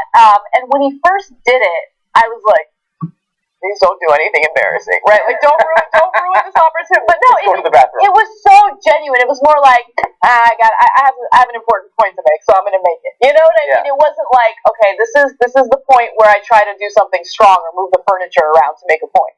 Yeah, that's exactly what it is. Finally, to answer the question you asked, John, well, what are you supposed to do? It looks awkward with the jacket, without the jacket. You're supposed to do what Bernie did, which is just act like a person and see how it turns out. Yeah, that's true. Right? Or wear short-sleeve dress shirts. Don't do that. No, don't do that.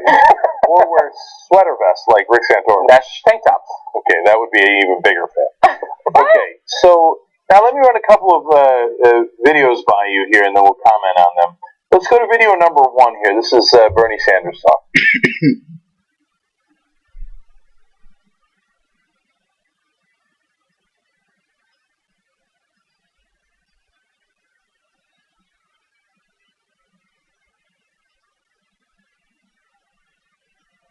Okay, that one is blank, so that's not going to work. Let's try video number 3.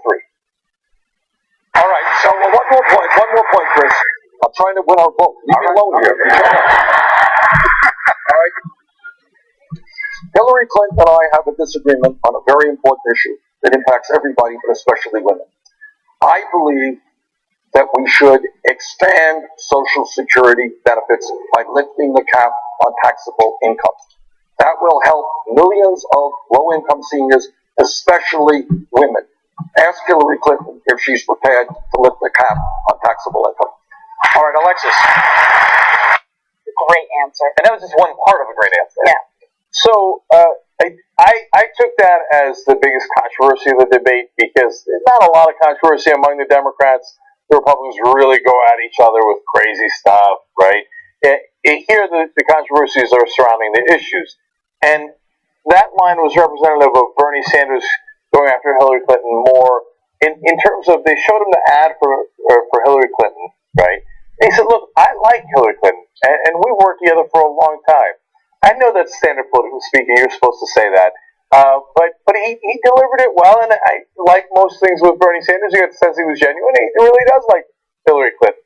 But he said, look, here are the things we disagree on, and you got to know about this. And so she says she's got a lot of experience in Iraq. In foreign policy, but it didn't lead to the right decisions. Yeah. For example, the Iraq War. She says that, she's now against the TPP, the trade deal that we think is bad. It didn't take me years and years to make that decision. I knew that decision right away. Yeah. Right? And he did a big laundry list. And here, in that clip we just showed you, he's saying, look, here's a substantive, real policy difference. I don't believe in what the mainstream says, what the establishment says, that we got to cut Social Security. I think they're full of it. I think we could actually increase Social Security. Yeah. And here's how I would do it. Now, will Hillary Clinton do that? Well, ask her. Right? And if you ask her, they're not going to want to do it. Yeah, right? Yeah, that was a great answer. And what I especially love about it is he's driving home the fact that he wants to look out for everyone when it comes to dealing with taxes, making sure that I forgot my point. Sorry, go ahead. I'm getting distracted, the beginning of it was, I thought, great. Yeah, look, it's a perfectly fine question. Why should I trust you on these issues having to do with women when Hillary Clinton is both outspoken about the issues and has the benefit of being a woman, where you'd imagine that she'd take it very seriously. But when he responds, I have a 100% rating with Planned Parenthood. He should have brought up that NARAL pro-choice, only the board endorsed her. It was not one of the organizations that actually asked the members. All of the organizations so far that have endorsed one of the two who asked their membership have voted to endorse Bernie. And he's in favor of paid leave. He's in favor of raising both the minimum wage and Social Security, which would disproportionately help women. Like, all of those issues, like, it's fine to say, fundamentally, I don't trust you, but in every way that he could have expressed, equal pay as well, in all of the ways that he could have expressed that he wants to stop the income, the inequality between the genders, he has done that. And he didn't just do it recently, he's been doing it for a very long time. I got a tweet from someone who said, you're bringing up all these decisions that she made in the 90s and in 2001. I don't care about those. I care about 2010 and 2012, which is fine. A lot of people feel that way. But while everybody should be willing intellectually to change with new information, you should be suspect of a politician who makes those changes only in the run-up to running for the presidency. Because the person who changes their stance when they're running an election does not prioritize it once they win that election. The person who always had that position, they make a priority out of it, and they actually deliver on it. Okay, so I remember the points that I want to make, so let me make them real quickly. The fact that Bernie has been so reluctant to attack Hillary throughout this entire campaign makes it even more incredible that he is increasing in terms of supporters and everything. Like, the reason why that was a controversy, if you ask me, Jank, is the fact that he rarely attacks her, and in that answer, he attacked her just a little bit, but he did it in the right way. He did it in a tactful way, and he drove home the point that, hey, you know what? Just because she's a woman, it doesn't mean that she's going to be a better representative for women's rights, right? It doesn't mean that she's going to be a better representative for reproductive rights. And this whole notion that if you're a woman, you need to vote for Hillary because we need the first female president is ridiculous to me. Look, I'm a feminist. I believe in equality for men and women, right? But at the same time, it doesn't mean that you immediately vote for the first female candidate that's available to you. You vote for the female candidate that's right for the electorate, and that includes men and women, right? Bernie Sanders is right on all the issues pertaining to women, and he focuses on the financial component of politics and how we need to fix it. So, doing something to save Social Security is so incredibly important to women and to men. So I love that he did that answer. I love the fact that he attacked Hillary in the right way. And I love that he's been reluctant to attack her, below the belt throughout his campaign, because it shows you what kind of politician he really is. And you saw that in the ad that they showed. His ad didn't attack Hillary whatsoever. Hillary's ad did attack Bernie. And I think that's, lowbrow politics. Yeah, and his ad showed the enthusiasm for him, which makes people want to join his campaign. Right. So it was still effective. Okay, now I want to try video one again. So let me set it up this way. Right in the beginning, Bernie Sanders was asked about the era of big government. Chris Cuomo kept challenging him throughout, hey, you say you're a democratic socialist and this and that, aren't you punishing the rich? And Bill Clinton said the era of big government's over, well, aren't you bringing it back? Let's listen to his answer. And what about the idea that you're bringing back the era of big government and making it bigger than ever? Again, I believe, and Iowa has played a very interesting role in the fight for public education. And for 100+ years, what we have believed public education to be is up to the 12th grade. Free public education up to the 12th grade. Guess what? The world has changed. A college degree today is the equivalent of what a high school degree was 50 years ago. People want to criticize me? Fine. I believe that every kid in this country who has the ability and the desire should be able to get a higher education regardless of the income of his family. And I will pay for that through attacks on Wall Street speculation. They don't criticize the goal. They criticize the method of how you achieve it. Give me a yes or no on that. Is the era of big government back with President Sanders? The era of protecting the middle class and working families is certainly something that I will make happen. So, look, I think this is the best line of the debate. Not because it was a zinger, not because it was like what Trump did to Cruz, unmanned, the 9/11 line. Oh, New York values. How about the guys who lost their lives on here? It wasn't a line like that. It wasn't, Ronald Reagan's line or Lloyd Benson's, these classic lines. But it was a line that got to the core of what he's doing here. Look, Chris, you keep framing it like I'm hurting the rich, or I'm bringing big government back, or I'm bringing socialism. What you're not getting is, for the first time, we're actually going to look out for the middle class. Yeah. So, and if your kid wants to go to college, it's not only rich kids that get to go now, or if they're not going to be weighed down by debt by the rest of their life and become an indentured servant. Yeah, I'm going to look out for the middle class. Guilty as charged. So, yeah, you want to charge me with that? I accept it. That's why I'm. He didn't say the part where that's why I'm winning, but that is why he's winning. And I like that he was unapologetic about it. That's why I'm saying it's the best line. It was a great line. And Cuomo's framing of that question infuriates me because he makes it seem as though in order to look out for the working class or the middle class, you need to really punish those that are, the top earners. It's not punishing those that are the top earners. It's treating the top earners the same way that the middle class has been treated, right? Yeah. We've been paying our fair share of taxes. Why can't the wealthy pay their fair share of taxes? That's not punishing them. That means equal treatment, right? Yeah. But Cuomo won't frame it that way because he's precisely the type of wealthy individual that's worried about paying his fair share of taxes. Yeah, I mean, were we punishing the rich when we had top marginal tax rates 50 points higher than they are now during the largest expansion of the American or any national economy in the history of the world through most of the last century? No. In the 90s, when the economy was booming with higher tax rates than they would be under Bush, were we punishing the rich then? No. The rich benefit when the economy does well, and traditionally, historically, the economy does well with higher tax rates. Maybe that doesn't make sense right off the bat to people who've been told every day of their life that being taxed is a bad thing, but that is how it actually works out.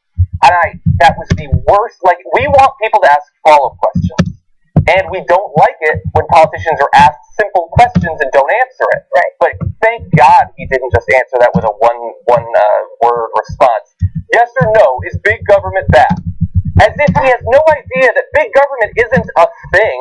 It's a construct that the right created over the past 30 years to mean whatever policies we don't like spending money on is a bad thing, and ignore all these things that we're going to spend hundreds of billions of dollars on. And the same thing with the taxes. Are you going to raise taxes? Why are you punishing them with the taxes? It's like these terms, big government and taxes. He never went to any school. He never learned about any of these things. It was like you just told a 5-year-old, taxes are bad. Now go, talk to people about taxes. And he's obviously a smarter guy than that. But his framing of the questions, Jeb Bush couldn't have framed it in a more biased way against the left. Let me conclude on two comments related to that. One is, if you had asked the Republicans, hey, you say we need a bigger military, which is what they almost all universally say, except for Rand Paul, to fight ISIS, to do more bombings in Syria and Iraq. Yes or no, does that mean the era of big government is back? Yeah. But does that yes or no? Does that mean you're in favor of big government? The giant military is as big government as it gets. Now that would be weird and unfair, right? Yeah. Because it's a more complicated matter than that. For him to turn around to Bernie Sanders and say you're proposing increasing taxes a little bit, that's a yes or no, big government, yes or no. Yeah. And the second point is, let me give you a real world example of how this taxes and the quote unquote punishing works. So you get what Bernie Sanders is alluding to. In Michigan, obviously they had the poisoning of the water in Flint, partly because they wanted to save $1 to $2 million a year, right? Now, the state could have helped Flint, Michigan with that, but instead they had different priorities. So Governor Snyder, who was a venture capitalist before this, ran Michigan like a business. And what did he do? First thing he did was help corporations. And he gave a $1.7 billion annual tax cut to corporations. And in order to make up for that, because they need some money in Michigan, he raised taxes on average people in Michigan by $900 million. So now that's a redistribution of wealth. So they took it from the middle class and they gave it to the top corporations in Michigan. So no one ever asked Rick Snyder, hey, why did you decide to punish the middle class? They always are corporate tax cuts are great. but how about the tax increases to the middle class? And the fact that you can't then have enough infrastructure to not poison your water, right? How come you decide to punish the people of Flint, Michigan by doing that? Nobody ever frames it that way, but you go to a debate, and Chris Cuomo said literally 4 times, why are you punishing the rich by raising taxes on them to Bernie Sanders? Or come at him with, okay, so we got all this poison water in Flint. Are you happy that the era of small government is back in power? Yeah. Because that is what it actually means when you don't spend money on things like safety regulations and taking care of infrastructure and things of that sort. Okay, now, last category here is worst line of the debate. We're going to go to, here we go, I think it's clip number 10. Okay, before we get there, let me set it up.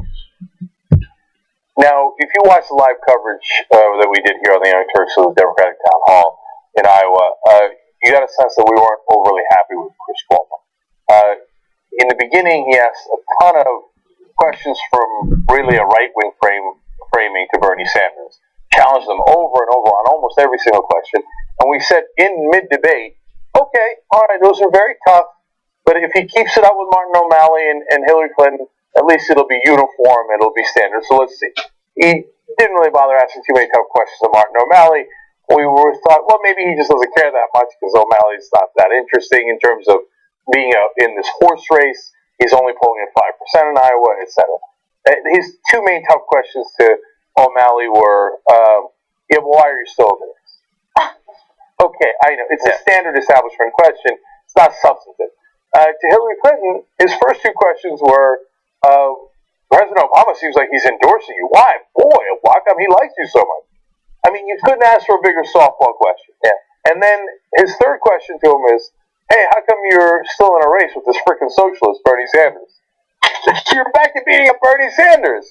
So to me, these are all the worst lines of the debate. They weren't from a candidate, they were from Chris Cuomo. Yeah. But then I actually might have gotten most annoyed by a question he asked Hillary Clinton. I want to show you that. Maria Diaz, Drake Law School student who says she's deciding between you and Senator Sanders. Maria Diaz, you have a question? Hi. Good evening, Secretary. Secretary Clinton, when you are elected the next president of the United States, what will you say to Republican voters? That I want to be the president for everyone. And I believe that is exactly what any president should do. You know, Chris Cuomo's father said one of the smartest things, though he said many, many smart things about politics, but you might remember he said, you campaign in poetry, you govern in prose. You know, you can say all the kinds of things you want in a campaign, and we are drawing distinctions with the Republicans, and we should, because I have very deep disagreements, as I just pointed out, with a lot of what they're saying and doing. God damn it. No, we didn't have it. I wanted the rest of the I probably wanted to pick it up from there, when Cuomo challenges her. So let me just explain it to the audience, okay? So Chris Cuomo asked Hillary Clinton, yeah, but, you know, why are you criticizing the Republicans if you want to work with them? Yeah. Okay, now wait a minute now. How come Republicans are never asked, hey, how are you going to work with the Democrats if you guys keep criticizing? Isn't that weird that they never get asked that? Like, it's assumed the Republicans should be vicious towards Democrats. They should rip their face off and say they're helping the terrorists. They say that all the time. That President Obama, Cruz says it over and over, is that terrorist best friend, okay? Oh my God, why don't you ever ask Ted Cruz how the hell are you going to work with Democrats? In fact, that's Ted Cruz's #1 problem, and he still never gets asked that question in any of these debates. Then they turn around to Democrats, and Democrats say, like Hillary Clinton, well, you know, Republicans have been pretty tough against me, so I'm going to be tough back. That's actually one of her better answers. Though, again, she frustratingly says, oh, I know how to work with them, I'll reach out to them. Don't say that. Here's how you reach out to them. And it's not just because you want to seem tough, although in politics that matters, especially in a primary. It's because practically, if you don't break their will to resist, they're never going to agree with you because you were nice to them. That's not how politics works, right? So, non-stop, the mainstream media, and Cuomo did it again. Would you be nice to Republicans? Why aren't you being nice to Republicans? As if it's the Democrats' fault. Yeah. When in fact they've been pummeled by the Republicans, and it's not even-handed treatment. So I think that's the worst line of the debate, the worst question of the debate. It's unbearable to see the mainstream media once again repeat this nonsense about how the proper thing Democrats should do is to make sure they reach out to Republicans while Republicans never do likewise and are never questioned about it. Yeah, reaching out to Republicans would be great if we lived in a society where both parties wanted to work together, right? Republicans have no interest in working with Democrats. The second Obama was elected as president, the Republicans in Congress had no interest in working with him. And that was what honestly destroyed his presidency and all the different things that he campaigned on. Campaign Obama was great. President Obama wasn't so great, and the reason why we got 5% change in every issue is because of the fact that Republicans didn't want to work with him, and he was continuously reaching out to them and trying to figure out how to appease them. It's not about appeasing them at this point. They don't want to work with you. Unfortunately, we're now so deep in partisan politics that Democrats have to be strong, and time again, they prove that they're not strong. They cower when it comes to Republicans, and I'm tired of it. And if it's not propaganda by the mainstream media, then they're really incompetent. Like, just Chris Cuomo and the rest of the media that does this, Charlie Rose did it recently, they all do it. Do they really think that if you were nice to the Republicans, then all of a sudden the Republicans wouldn't care what their donors want them to do? Oh, you played golf with me. Oh, golly gee, okay, I'll vote with you. If that's your understanding of politics, you're miserable at your job. Yeah. Well, I mean, unfortunately, they hire a lot of actors instead of people who study politics. Yeah, if you were to take somebody who never watches politics and just had them watch a bunch of Republican debates, you would think that a Democrat was Satan. Who was Satan, who wanted to bomb the entire country, didn't love the country, all that stuff. It's like you reach out a hand to the Republicans, they bite off the hand, and the media's like, you've got another hand. Reach out with that one. That was crazy. In fact, you swayed me. No, Chris Cuomo's the loser of this debate. For CNN, because it's filled up with people like him. I'm sure he's a fine person in his day-to-day life. But in every way that he could have manipulated this to make it a less interesting and less productive for him, which I still think it ended up being, through no help of his, it was due to him. God. And another, maybe an honorary or runner-up for worst line was, and your father, who said many good things about politics. I know. Like, imagine if I said, name someone from sports. Boomer Esiason. Yeah, Boomer Esiason said many good things about sports. Who? Julia Child said many good things about cooking. Like, that's a stupid thing to say. She was just trying to compliment him, and the best thing she could come up with is, he was smart about politics. But doesn't that show you, terrible. it shows you how closely tied the mainstream media is to politicians, right? It's all part of the establishment. So when we're talking about the establishment, we're talking about the Cuomo family being in, sorry for the phrasing, but being in bed with, establishment politicians like Hillary Clinton. Yeah. You know what I mean? That just bothered me. Yeah. All right, I think we're done. So that turned out to be more productive than we thought. So God bless. As usual, I'm glad we covered it. I'm glad you guys watched it along with us. Another Democratic debate in 6 weeks, I think. On Thursday night, there will be another Republican debate. We will also cover that. I'm sure there'll be far more verbal fisticuffs than that. Now Cruz is losing to Trump, so we'll see if he can man up and actually challenge him instead of cowering each time. So that'll be very, very interesting. We'll see if any of the establishment Republicans have got any fight in them at all. So all that is 8:30 p.m. Eastern. As always, tytnetwork.com/live. And then Monday night is huge. That's the Iowa caucus. We're going to have the results for you as soon as they break, and we will probably go ballistic. Okay, so either way we'll go ballistic. It'll just be interesting to say which one. All right, guys, we'll see you tomorrow. Thank you.